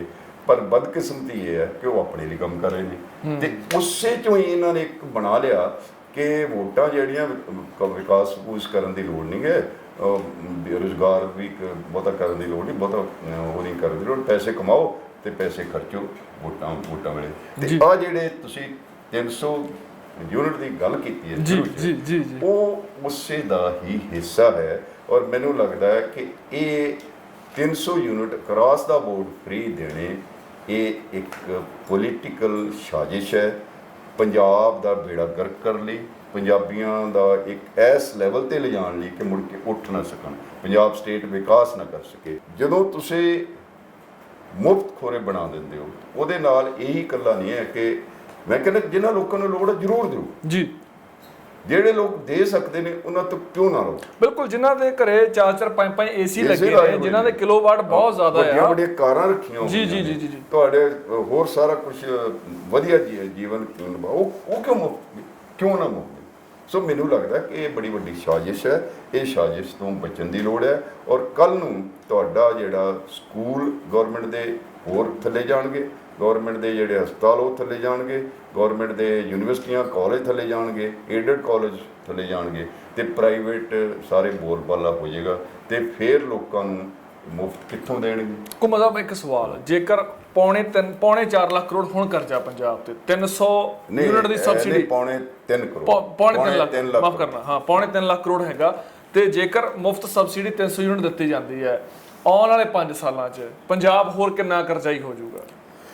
ਦੇਖੋ ਇਸ ਵੇਲੇ ਐਗਜ਼ੈਕਟ ਕੈਲਕੂਲੇਸ਼ਨਾਂ ਤਾਂ ਨਹੀਂ ਹਨ ਜੀ, ਪਰ ਮੈਂ ਤੁਹਾਨੂੰ ਇੱਕ ਕਹਿ ਸਕਦਾ ਕਿ ਜਿਹੜੇ ਟੋਟਲ ਕੰਜ਼ਿਊਮਰ ਨੇ ਪੰਜਾਬ ਜੀ ਜੀ ਜੀ ਜੀ ਉਹ ਕੋਈ 94 ਲੱਖ 78 ਨਾ ਟੋਟਲ ਕੰਜ਼ਿਊਮਰ ਹੈ 95 ਲੱਖ 95 ਲੱਖ ਜਿਹਦੇ ਵਿੱਚੋਂ ਖੇਤੀ ਦੇ ਕੋਈ 13.79 ਲੱਖ ਨੇ, ਜੀ ਜੀ ਜੀ ਉਦਯੋਗ ਦੇ 13.92 ਲੱਖ, ਘਰੇਲੂ ਜਿਹੜੇ ਨੇ 68.63 ਲੱਖ ਤੇ ਬਾਕੀ ਕਮਰਸ਼ੀਅਲ ਤੇ ਹੋਰ ਜੀ।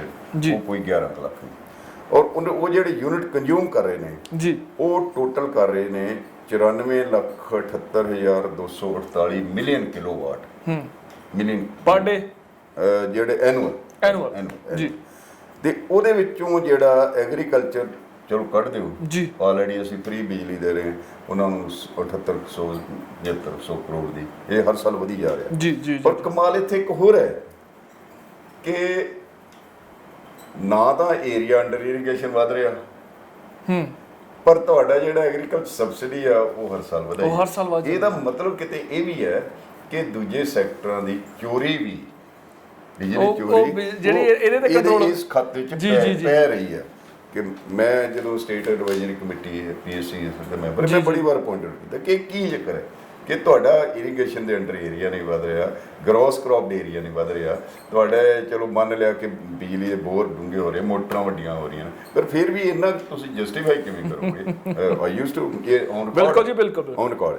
ਫਿਰ ਇਹਦੇ ਵਿੱਚ ਜਿਹੜੇ ਇੰਡਸਟਰੀ ਦੇ ਨੇ ਉਹ 17,591 ਮਿਲੀਅਨ ਤੇ ਡੋਮੈਸਟਿਕ 13,000 ਤੇ 13,623 ਮਿਲੀਅਨ ਕਿਲੋਵਾਟ। ਸੋ ਇਹ ਇਹਨਾਂ ਤੇ ਸਾਰਿਆਂ ਨੂੰ ਜਦੋਂ ਸਬਸਿਡੀ ਮਿਲੇਗੀ ਅਕਰਾਸ ਦਾ ਬੋਰਡ, ਇਹ 300 ਯੂਨਿਟ ਫਰੀ ਜਿਹੜੇ ਆ, ਜਿੱਥੋਂ ਤੱਕ ਮੈਨੂੰ ਸਮਝ ਲੱਗਦੀ ਹੈ ਕਿ ਡੋਮੈਸਟਿਕ ਤੇ ਹੋਏਗੀ।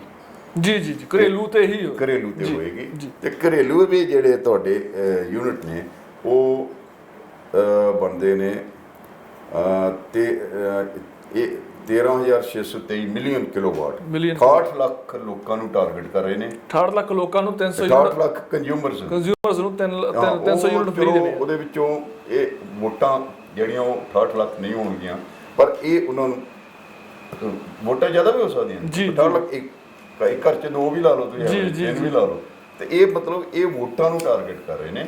ਇਹ ਆਪਣੀ ਇਸ ਮੁਫਤਖੋਰੀ ਤੇ ਦੇ ਜਹਾਜ਼ ਤੇ ਚੜ੍ਹ ਕੇ ਜਾਂ ਫ੍ਰੀ ਬੀਜ ਦੇ ਜਹਾਜ਼ ਤੇ ਚੜ੍ਹ ਕੇ ਪਾਵਰ 'ਚ ਆਉਣਾ ਚਾਹੁੰਦੇ ਨੇ ਤੇ ਪਾਵਰ 'ਚ ਆ ਕੇ ਫਿਰ ਲੁੱਟਣਾ ਚਾਹੁੰਦੇ ਨੇ ਤੇ ਲੁੱਟ ਕੇ ਫਿਰ ਇਹ ਆਪਣੀਆਂ ਇਲੈਕਸ਼ਨਾਂ ਲੜਨਗੇ ਤੇ ਲੁੱਟ ਕੇ ਹੀ ਤੇ ਉਸੇ ਲੋਕਾਂ ਦੇ ਪੈਸੇ ਤੋਂ ਲੋਕਾਂ ਦੇ ਜੁੱਤੀਆਂ ਮਾਰਨਗੇ। ਉਹ ਮੈਂ ਜੁੱਤੀਆਂ ਕਿਉਂ ਕਹਿ ਰਿਹਾ ਜੀ ਜੀ ਕਿ ਪੰਜਾਬ ਦੇ ਵਿੱਚ ਜਿਹੜੀ ਬਿਜਲੀ ਡਿਊਟੀ ਹੈ, ਇਲੈਕਟ੍ਰਿਸਿਟੀ ਡਿਊਟੀ, ਉਸ ਸਭ ਤੋਂ ਜ਼ਿਆਦਾ 1.1 ਰੁਪਏ 24-25 ਪੈਸੇ ਹੈ। ਜੀ ਜੀ ਜੀ, ਠੀਕ ਹੈ।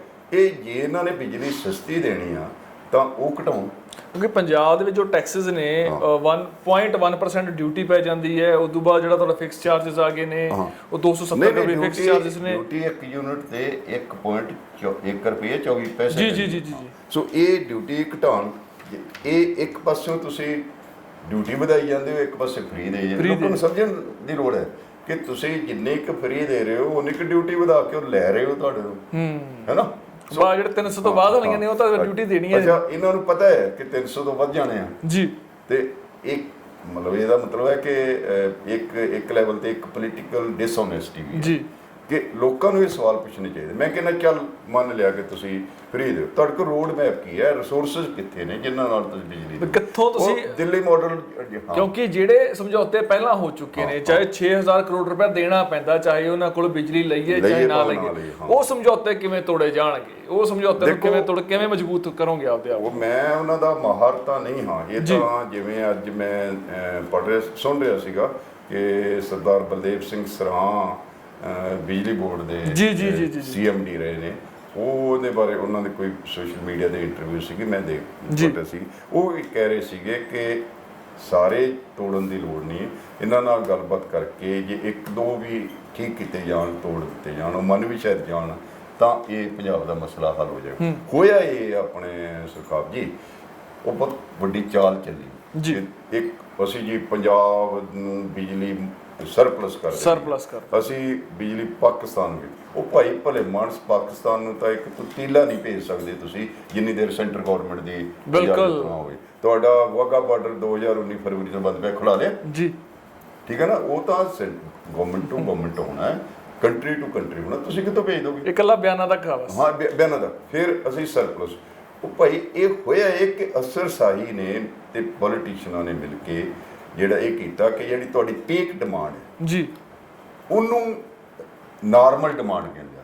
ਤੁਹਾਡੀ ਪੀਕ ਡਿਮਾਂਡ ਤਾਂ 4 ਮਹੀਨੇ ਰਹਿੰਦੀ ਹੈ ਤੇ ਉਹ ਪੀਕ ਡਿਮਾਂਡ ਲਈ ਤੁਸੀਂ ਇੰਨੇ ਚਿੱਟੇ ਹਾਥੀ ਬੰਨ ਲਏ ਨੇ ਜਿਨ੍ਹਾਂ ਦੇ ਤੁਹਾਨੂੰ ਫਿਕਸ ਚਾਰजेस ਦੇਣੇ ਪੈ ਰਹੇ ਨੇ ਹਜ਼ਾਰਾਂ ਕਰੋੜ ਰੁਪਈਆ। ਉਹ ਤੁਸੀਂ ਪਰਮਾਨੈਂਟ ਇੱਕ ਲਾਇਬਿਲਿਟੀ ਬਣਾ ਲਈ ਹੈ 25 ਸਾਲ ਲਈ। ਉਹਦੇ ਬਜਾਏ ਤੁਸੀਂ ਉਹ ਪੀਕ ਆਰਸ ਦੇ ਵਿੱਚ 1 ਜਾਂ 2 ਪਬਲਿਕ ਸੈਕਟਰ ਚਲਾ ਲੈਂਦੇ ਜੀ। ਆਪਣੇ ਪਬਲਿਕ ਸੈਕਟਰ ਵਾਲੇ ਤਾਂ ਆਪਣੇ ਜਿਹੜੇ ਤੁਹਾਡੇ ਪਲਾਂਟ ਆ ਬਿਜਲੀ ਦੇ ਉਹ ਮਰ ਰਹੇ ਨੇ। ਫਿਰ ਇਹਨਾਂ ਦੀ ਆਪਣੀ ਕੋਲੇ ਦੀ ਖਾਨ ਜਿਹੜੀ ਆ ਪਿਛਵਾੜਾ ਉਹ ਕੈਪਟਿਵ ਕੋਲੇ ਦੀ ਖਾਨ ਸੀ ਜਿੱਥੋਂ ਵਧੀਆ ਕਿਸਮ ਦਾ ਕੋਲਾ ਔਰ ਸਸਤਾ ਕੋਲਾ ਇਹਨਾਂ ਨੂੰ ਪੈਣਾ ਸੀ। ਔਰ ਜੇ ਘੱਟੋ ਘੱਟ ਚਲ ਤੁਸੀਂ ਮੰਨ ਲਿਆ ਇੱਕ ਪ੍ਰਾਈਵੇਟ ਸੈਕਟਰ ਚਲਾ ਲਓ, ਇੱਕ ਤੁਸੀਂ ਪਬਲਿਕ ਸੈਕਟਰ ਪਬਲਿਕ ਸੈਕਟਰ ਕੋਲੇ ਤੁਹਾਡੇ ਐਕਸਪਰਟਸ ਵਿਲੇ ਬੈਠੇ ਨੇ, ਤੁਹਾਡੇ ਇਨਫਰਾਸਟ੍ਰਕਚਰ ਜਿਹੜਾ ਵਿਲਾ ਬੈਠਾ ਤੇ ਤੁਸੀਂ ਪ੍ਰਾਈਵੇਟ ਸੈਕਟਰ ਸਾਰਾ ਲਾ ਲਿਆ। ਹੋਇਆ ਇਹ ਕਿ ਇਹਦੇ ਵਿੱਚ ਕੁਛ ਹੈਂਕੀ ਪੈਂਕੀ ਜ਼ਰੂਰ ਹੋਈ ਹੋਏਗੀ ਕਿਉਂਕਿ MOU ਦੇ ਰਾਹੀਂ ਇਹ ਸਾਰੇ ਪਲਾਂਟ ਲੱਗੇ ਨੇ ਤੇ ਜਿੰਨੇ ਕੈਪੈਸਿਟੀ ਦੇ ਲੋਡ ਸੀ ਸਾਨੂੰ 2000 ਮੈਗਾਵਾਟ ਮਿਲੀਅਨ ਯੂਨਿਟ ਜਿਹੜੇ ਚਾਹੀਦੇ ਸੀ ਉਹਦੇ ਨਾਲ ਚੱਲ। ਬਾਕੀ ਜਿਹੜਾ ਪਾਵਰ ਪਰਚੇਜ ਐਗਰੀਮੈਂਟਸ ਦੇ ਰਾਹੀਂ ਲੈ ਲਓ ਕਿ ਜਦੋਂ ਹੁਣ ਸਰਦੀਆਂ ਦੇ ਵਿੱਚ ਜਿਵੇਂ ਸਾਡੇ ਕੋਲ ਬਿਜਲੀ ਸਰਪਲਸ ਹੁੰਦੀ ਹੈ ਆਪਾਂ ਹੋਰ ਥਾਵਾਂ ਤੇ ਜਿੱਥੇ ਸਰਦੀਆਂ ਜ਼ਿਆਦਾ ਡਿਮਾਂਡ ਭੇਜ ਦਿਓ ਕਰਦੇ ਵੀ ਹੈ ਬਿਜਲੀ ਬੋਰਡ ਵਾਲੇ। ਔਰ ਗਰਮੀਆਂ 'ਚ ਤੁਹਾਡੇ 4 ਮਹੀਨੇ ਜਿਹੜਾ ਜੂਨ ਤੋਂ ਝੋਨੇ ਦੇ ਕਰਕੇ ਕੰਜ਼ੰਪਸ਼ਨ ਪੀਕ ਤੇ ਉਹਦੇ 'ਚ ਖਰੀਦ ਲਓ ਤੇ ਚਿੱਟੇ ਹਾਥੀ ਬੰਨਣ ਦੀ ਕੀ ਲੋੜ ਸੀ। ਸੈਕੰਡ ਇੱਕ ਗੱਲ ਮੈਂ ਹੋਰ ਤੁਹਾਡੇ ਮਾਧਿਅਮ ਰਾਹੀਂ ਕਹਿਣਾ ਚਾਹਾਂਗਾ ਕਿ ਇਹ ਲੋਕਾਂ ਨੂੰ ਬੇਵਕੂਫ ਬਣਾਉਣ ਵਾਲੀ ਕਿ ਅਸੀਂ ਹੋਰ ਸਟੇਟਾਂ ਨੂੰ ਬਿਜਲੀ ਦੇ ਦਾਂਗੇ। ਭਾਈ ਤੁਹਾਡੇ ਕੋਲ ਕੋਲੇ ਦੀ ਖਾਨ ਕੋਈ ਨਹੀਂ ਹੈ। ਕੋਲਾ ਤੁਸੀਂ 5000 ਇੱਕ ਟਰੱਕ ਦਾ ਟਨ ਦਾ ਕਿਰਾਇਆ ਜੀ ਤੇ ਤੁਸੀਂ ਮੁੜ ਕੇ ਉਸ ਨੂੰ ਬਿਜਲੀ ਉੱਥੇ ਭੇਜੋਗੇ ਜਿੱਥੇ ਕੋਲਾ ਉੱਥੇ ਮਿਲ ਰਿਹਾ ਤੇ ਤੁਸੀਂ ਕਿਸ ਕਿਸਮ ਦੀ ਪਲੈਨਿੰਗ ਕਰ ਰਹੇ ਹੋ? ਮੈਂ ਤਾਂ ਕਹਾਂਗਾ ਕਿ ਪੰਜਾਬ ਦਾ ਦੁਖਾਂਤ ਇਹ ਹੈ ਕਿ ਪੰਜਾਬ ਨੂੰ ਪੰਜਾਬ ਦੇ ਰਹਿਬਰਾਂ ਨੇ ਲੁੱਟਿਆ ਤੇ ਰਹਿਬਰਾਂ ਨੇ ਮਿਸਗਾਈਡ ਕੀਤਾ ਤੇ ਤੁਹਾਡੀਆਂ ਜਿਹੜੀਆਂ ਡਿਵੈਲਪਮੈਂਟ ਪ੍ਰਾਇਓਰਿਟੀਜ਼ ਨੇ ਉਹ ਤੁਸੀਂ ਡੀਰੇਲ ਕਰ ਦਿੱਤੀਆਂ। ਜਿਸ ਪਾਸੇ ਵਿਕਾਸ ਵੱਲ ਪਾਸੇ ਤੁਰਨਾ ਚਾਹੀਦਾ ਸੀ ਉਹ ਨਹੀਂ ਕੀਤਾ ਤੇ ਅੱਜ ਪੰਜਾਬ ਦੇ ਵਿੱਚ ਕੋਈ ਤੁਹਾਡਾ ਨੌਜਵਾਨ ਪੰਜਾਬ 'ਤੇ ਰਹਿਣ ਨੂੰ ਤਿਆਰ ਨਹੀਂ। ਪੇਰੈਂਟਸ ਨੌਜਵਾਨਾਂ ਨੂੰ ਇੱਥੇ ਰੱਖਣ ਲਈ ਤਿਆਰ ਨਹੀਂ। ਸੋ ਇਹ ਉਹ ਕਹਿੰਦੇ ਨੇ ਕਿ ਜਾਓ ਇੱਥੇ ਲਿਵੇਬਲ ਹੀ ਨਹੀਂ। ਇਹ ਆਪਾਂ ਕਿਸ ਪਾਸੇ ਜਾ ਰਹੇ ਹਾਂ? ਕੁਮਾਰ ਸਾਹਿਬ ਜੇਕਰ ਮੈਂ ਮੋਟਾ ਹਿਸਾਬ ਤੁਹਾਡੇ ਤੋਂ ਪੁੱਛਾਂ ਵੀ ਸਰਕਾਰ ਜਿੰਨੀਆਂ ਡਿਊਟੀਜ਼ ਜਿੰਨੇ ਟੈਕਸ 13% ਟੈਕਸ ਜਿਹੜਾ ਬਣਦਾ ਹੈ ਸਾਰਾ ਬਣਾ ਕੇ ਲਾਉਂਦੀ ਹੈ ਬਿਜਲੀ ਤੇ ਜੋ ਲੱਗਦਾ ਆ ਉਹਨੂੰ ਘੱਟ ਤੋਂ ਘੱਟ ਕਿੰਨਾ ਕਰ ਸਕਦੀ ਆ ਜਿਹੜਾ ਸਰਕਾਰ ਤੇ ਕੋਈ ਬੋਝ ਨਾ ਰਵੇ? ਕਿਉਂਕਿ ਇਸ ਟਾਈਮ ਜਿਹੜਾ ਬੇਸ਼ੱਕ ਆਪਾਂ ਮੰਨਦੇ ਹਾਂ ਕਿ 40% ਤਾਂ ਚਲੋ ਬਜਟ ਦਾ ਜਾਂਦਾ ਹੀ ਜਾਂਦਾ ਕਰਜ਼ਾ ਮਾਫ ਕਰਨ ਦੇ ਵਿੱਚ ਤੁਹਾਡੇ ਮੁਤਾਬਿਕ, ਪਰ ਕਿੰਨਾ ਉਹ ਹਿੱਸਾ ਹੋਊਗਾ ਜੇਕਰ ਜਿੱਤੋਂ ਲੋਕ ਵੀ ਸੌਖੇ ਹੋ ਜਾਣ ਸਬਸਿਡੀ ਦੀ ਲੋੜ ਵੀ ਨਾ ਪਵੇ? ਨਹੀਂ, ਮੈਂ ਕਹਿੰਦਾ ਕਿ ਸਬਸਿਡੀ ਟਾਰਗੇਟਡ ਦੇਣੀ ਚਾਹੀਦੀ ਹੈ ਜੀ। ਤੁਸੀਂ ਇੱਕ ਤੈਅ ਕਰ ਲਓ ਕਿ ਜੇ ਜਿਹੜੀ ਸਬਸਿਡੀ ਦੇਣੀ ਆ ਉਹ ਵੱਡੇ ਉਦਯੋਗਾਂ ਨੂੰ ਉਸ ਲੈਵਲ ਤੇ ਨਾ ਦਿਓ। ਪੰਜਾਬ ਦੇ ਵਿੱਚ ਤੁਹਾਡੇ ਜਿਹੜੇ ਮਾਈਕਰੋ ਤੇ ਸਮਾਲ ਉਦਯੋਗ ਨੇ ਉਹ 14.65 ਲੱਖ ਕਰੋੜ ਜੀ। ਉਹਦੇ ਚੋਂ 14.56 ਲੱਖ ਕਰੋੜ ਨਹੀਂ 14.65 ਲੱਖ ਨੇ ਤੇ ਉਹਦੇ ਵਿੱਚੋਂ 14.56 ਲੱਖ ਜਿਹੜੇ ਆ ਉਹ ਮਾਈਕਰੋ ਜਿਹਨੂੰ ਲਘੂ ਕਹਿੰਦੇ ਜੀ। 2 ਜਾਂ 3 ਬੰਦੇ ਵਿਚਾਰੇ ਆਪਣਾ ਰੁਜ਼ਗਾਰ ਬਣਾ ਕੇ ਪਰਿਵਾਰ ਪਾਲ ਰਹੇ ਨੇ, ਉਹਨਾਂ ਨੂੰ ਸਬਸਿਡੀ ਦਿਓ ਜੇ ਦੇਣੀ ਜੀ। ਬਾਕੀ ਥਾਵਾਂ ਤੇ ਸਬਸਿਡੀ ਦੇਣ ਦੀ ਲੋੜ ਨਹੀਂ। ਡੋਮੈਸਟਿਕ ਵੀ ਨਹੀਂ, ਡੋਮੈਸਟਿਕ ਦਿਓ। ਡੋਮੈਸਟਿਕ ਵੀ ਜਿਹੜਾ ਵੀਕਰ ਸੈਕਸ਼ਨ ਆ ਜੀ ਉਹਨਾਂ ਨੂੰ ਦੇ ਦਿਓ, ਪਰ ਐਦਾਂ ਕਰਾਸ ਦਾ ਬੋਰਡ ਸਾਰੇ ਨਾ ਦਿਓ। ਈਵਨ ਖੇਤੀ 'ਚ ਵੀ ਮੈਂ ਕਹਿੰਦਾ ਕੋਈ ਰੈਸ਼ਨਲਾਈਜ਼ ਕਰ ਲਓ ਕਿ ਤੁਸੀਂ ਜੇ 13 ਲੱਖ ਤੁਹਾਡੇ ਕਨੈਕਸ਼ਨ ਨੇ ਤਾਂ ਉਹਦੇ 'ਚ ਦੇਖੋ ਕਿ ਹਰ ਬੰਦੇ ਹਰ ਜਿਹੜਾ ਫਾਰਮਰ ਹਾਊਸ ਹੋਲਡ ਆ ਉਹਨੂੰ ਇੱਕ ਮੋਟਰ ਫ੍ਰੀ ਕਰ ਦਿਓ ਜੀ, ਜਾਂ ਇੱਕ ਲੈਵਲ ਤੇ ਜਾ ਕੇ 10 ਏਕੜ ਤੋਂ ਉੱਪਰ ਨਾ ਦਿਓ ਜੀ, ਥੱਲੇ ਦੇ ਦਿਓ। ਉਹਦੇ ਨਾਲ ਤੁਹਾਡੇ 80-85% ਫਾਰਮਰ ਜਿਹੜੇ ਕਵਰ ਹੋ ਜਾਣਗੇ। ਸੋ ਕਿਤੇ ਜਾ ਕੇ ਔਰ ਉਹੀ ਪੈਸਾ ਜਿਹੜਾ ਬਚਦਾ ਹੈ ਦੁਬਾਰਾ ਪਿੰਡ ਦੇ ਸਕੂਲ ਚਲਾਓ, ਪਿੰਡ ਦੇ ਜਿਹੜਾ ਹਸਪਤਾਲਾਂ ਚਲਾਓ, ਪਿੰਡ ਦੇ ਲੋਕਾਂ ਨੂੰ ਸਕਿੱਲ ਕਰਨ ਦੀ ਜੋ ਜੌਬਸ ਕ੍ਰੀਏਟ ਕਰਨ ਵਾਸਤੇ ਫੈਸਿਲਿਟੀ ਕ੍ਰੀਏਟ। ਕੁਮਾਰ ਸਾਹਿਬ ਇਹੀ ਗੱਲ ਤਾਂ ਕੇਜਰੀਵਾਲ ਜੀ ਕਰਦੇ ਨੇ ਕਿ ਉਹ ਕਹਿਣਾ ਹੈ, ਉਹਨਾਂ ਦਾ ਕਹਿਣਾ ਦਿੱਲੀ ਮਾਡਲ ਕਿਵੇਂ ਆ ਵੀ ਫਲਾਣੇ ਪੁਲ ਤੋਂ ਮੈਂ ਇੰਨੇ ਪੈਸੇ ਬਚਾਏ ਸੀ, ਇੱਥੋਂ ਮੈਂ ਇੰਨੇ ਪੈਸੇ ਬਚਾ ਲਏ, ਫਿਰ ਮੈਂ ਸਕੂਲਾਂ ਤੇ ਲਾਤੇ। ਪੰਜਾਬ 'ਚ ਵੀ ਉਹ ਕਹਿੰਦੇ ਇਹੀ ਚੀਜ਼ ਕਰਨੀ ਆ, ਦਿੱਲੀ ਮਾਡਲ ਪੰਜਾਬ 'ਚ ਲਿਆ ਕੇ ਰੱਖਣਾ। ਦੇਖੋ ਇਹ ਦੂਰ ਦੇ ਢੋਲ ਬੜੇ ਸਾਹਮਣੇ ਨੇ। ਮੁਹੱਲਾ ਕਲੀਨਿਕ ਉਹਨਾਂ ਨੇ ਬਣਾਈਆਂ ਜੀ, ਬਹੁਤੇ ਕੰਮ ਵਧੀਆ ਨਹੀਂ ਕਰੀਆਂ। ਅੱਛਾ, ਤੁਹਾਡੇ ਕੋਲੇ ਪੰਜਾਬ 'ਚ ਜਗ੍ਹਾ ਪ੍ਰਾਇਮਰੀ ਹੈਲਥ ਸੈਂਟਰ ਹੈ ਜੀ ਬਿਲਕੁਲ, ਉਹਨਾਂ ਨੂੰ ਸਟਰੈਂਥਨ ਕਰ ਦਿਓ ਤੁਸੀਂ, ਬਿਲਕੁਲ ਡਾਕਟਰ ਦੇ ਦਿਓ, ਹੋਰ ਸਟਾਫ ਦੇ ਦਿਓ, ਦਵਾਈਆਂ ਦੇ ਦਿਓ। ਮੁਹੱਲਾ ਕਲੀਨਿਕ ਦੀ ਲੋੜ ਹੀ ਨਹੀਂ, ਉਹ ਕੋਈ ਬਹੁਤ ਵਧੀਆ ਕੰਮ ਕਰ ਨਹੀਂ ਰਹੇ। ਸਕੂਲ ਜਿਹੜੇ ਗਵਰਨਮੈਂਟ ਦੇ ਆ ਉਹ ਉਹਨਾਂ ਨੇ ਇੰਪਰੂਵ ਕੀਤੇ ਆ ਤੇ ਪੰਜਾਬ 'ਚ ਵੀ ਹੋ ਸਕਦੇ, ਉਹ ਕੇਜਰੀਵਾਲ ਤੋਂ ਬਿਨਾਂ ਵੀ ਹੋ ਸਕਦੇ। ਕੋਈ ਜ਼ਰੂਰੀ ਥੋੜ੍ਹਾ ਕੇਜਰੀਵਾਲ ਹੀ ਆ ਕੇ ਕਰੇਗਾ ਜੀ। ਇੱਥੇ ਸਾਡੀ ਪੋਲੀਟੀਕਲ ਲੀਡਰਸ਼ਿਪ ਕਿਉਂ ਨਹੀਂ ਕਰ ਸਕਦੀ? ਉਹਦੇ ਵਿੱਚ ਕੇਜਰੀਵਾਲ ਲਿਆਉਣ ਨਹੀਂ। ਇੱਕ ਮਿੰਟ ਹੋਰ, ਦੂਜਾ ਜਿਹੜਾ ਹੈ ਕਿ ਦਿੱਲੀ ਤੇ ਪੰਜਾਬ ਦਾ ਕੰਪੈਰੀਜ਼ਨ ਨਹੀਂ। ਹਾਂ, ਦਿੱਲੀ ਖੇਤੀ ਕਿੱਥੇ ਹੈ? ਜੀ ਜੀ ਜੀ, ਤੁਸੀਂ 7,500 ਕਰੋੜ ਰੁਪਏ ਖੇਤੀ ਨੂੰ ਬਿਜਲੀ ਫਰੀ ਦੇ ਰਹੇ, ਉਹ ਦੇ ਰਿਹਾ ਕੋਈ? ਫਿਰ ਉਹ 24% ਜਿਹੜਾ ਉਹਦਾ ਕਮਰਸ਼ੀਅਲ ਤੋਂ ਆ ਰਿਹਾ, ਦਿੱਲੀ ਮਾਲਸ ਨੇ, ਵੱਡਾ ਹੋਟਲਸ ਨੇ, ਫਲਾਣਾ ਟਿੰਗ ਪਤਾ ਨਹੀਂ ਕੀ ਕੁਛ ਹੈ, ਉੱਥੋਂ ਉਹ ਲੈ ਕੇ ਕ੍ਰੋਸ ਸਬਸਿਡਾਈਜ਼ ਕਰ ਰਿਹਾ ਹੈਗਾ। ਠੀਕ ਹੈ, ਸੋ ਇਹ ਕ੍ਰੋਸ ਸਬਸਿਡੀ ਵੀ ਚਲੋ ਮਾੜੀ ਗੱਲ ਨਹੀਂ, ਦਿਓ ਜੇ ਕਿਸੇ ਨੂੰ ਲੋੜ ਹੈ, ਪਰ ਇਸ ਤਰ੍ਹਾਂ ਐਨ ਬਲੋਕ ਤੁਸੀਂ ਕਿ ਹਾਊਸ ਹੋਲਡਸ ਨੂੰ ਦੇ ਦਿਓ। ਹੁਣ ਦਿੱਲੀ 'ਚ ਤਾਂ 100 ਕਰੋੜ ਦੀਆਂ ਕੋਠੀਆਂ ਵਾਲੇ ਵੀ ਹੈ। ਮੇਰੇ ਇੱਕ ਦੋਸਤ ਹੈ, ਉਹ ਬਹੁਤ ਵੱਡਾ ਅਫਸਰ ਹੈ IPS ਕੋਈ, ਉਹ ਕਹਿੰਦਾ ਉਹ ਦਿੱਲੀ ਉਹਦਾ ਘਰ ਹੈ, ਕਹਿੰਦਾ ਮੈਨੂੰ ਵੀ 200 ਯੂਨਿਟ ਫ੍ਰੀ ਮਿਲ ਜਾਂਦੇ ਨੇ। ਅੱਛਾ, ਸੋ ਮਤਲਬ ਇਸ ਕਿਸਮ ਦਾ ਜਾਂ ਇੰਡਸਟਰੀਅਲਿਸਟ ਜਾਂ ਹੋਰ ਸਾਰੇ, ਈਵਨ ਮਿਨਿਸਟਰ ਵੀ ਕਿਉਂ ਜਿਹੜੇ ਆ ਇਹ ਇਸ ਮਿਨਿਸਟਰਾਂ ਦੀ ਜਿਹੜੀ ਆਮਦਨ ਆ ਉਸ ਤੇ ਟੈਕਸ ਸਰਕਾਰ ਕਿਉਂ ਦੇਵੇ ਬਈ? ਬਿਲਕੁਲ ਠੀਕ ਹੈ, ਬਿਲਕੁਲ ਉਹਨਾਂ ਦੀਆਂ ਇੰਨੀਆਂ ਪੈਨਸ਼ਨਾਂ ਹਰ ਵਾਰੀ ਕਿਉਂ ਮਿਲਣ ਜੀ? ਉਹਨਾਂ ਨੂੰ ਇੰਜ ਕਰੋ ਕਿ ਭਾਈ ਤੁਸੀਂ ਠੀਕ ਹੈ ਇੱਕ ਦੇਸ਼ ਦੀ ਸੇਵਾ ਕਰਨ ਆਏ ਹੋ, ਤੇ ਜਦੋਂ ਤੁਸੀਂ 60 ਸਾਲ ਦੇ ਹੋਗੇ ਤੁਹਾਨੂੰ ਪੈਨਸ਼ਨ ਮਿਲ ਜੂਗੀ, ਜੋ ਇੱਕ ਆਮ ਸਰਕਾਰੀ ਤੰਤਰ ਹੈ, ਸਰਕਾਰੀ ਹਾਂ ਤੁਹਾਨੂੰ ਮਿਲ ਜੂਗੀ। ਸੋ ਇਹ ਸਾਰਾ ਕੁਝ ਇਹ ਦਿੱਲੀ ਮਾਡਲ ਹਾਫ ਟਰੂਥ ਹੈ। ਠੀਕ ਹੈ, ਕੇਜਰੀਵਾਲ ਨੇ ਥੋੜਾ ਬਹੁਤ ਕੰਮ ਕਰਤੇ, ਉਹ ਹੁਣ ਕਰਨਾ ਹੀ ਪੈਣਾ, ਉਹਨੂੰ ਕੀਤਾ ਵੀ ਹੈ ਮਾੜਾ ਮੋਟਾ, ਪਰ ਪੰਜਾਬ ਤੇ ਦਿੱਲੀ ਕੰਪੇਰੇਬਲ ਨਹੀਂ ਹਨ।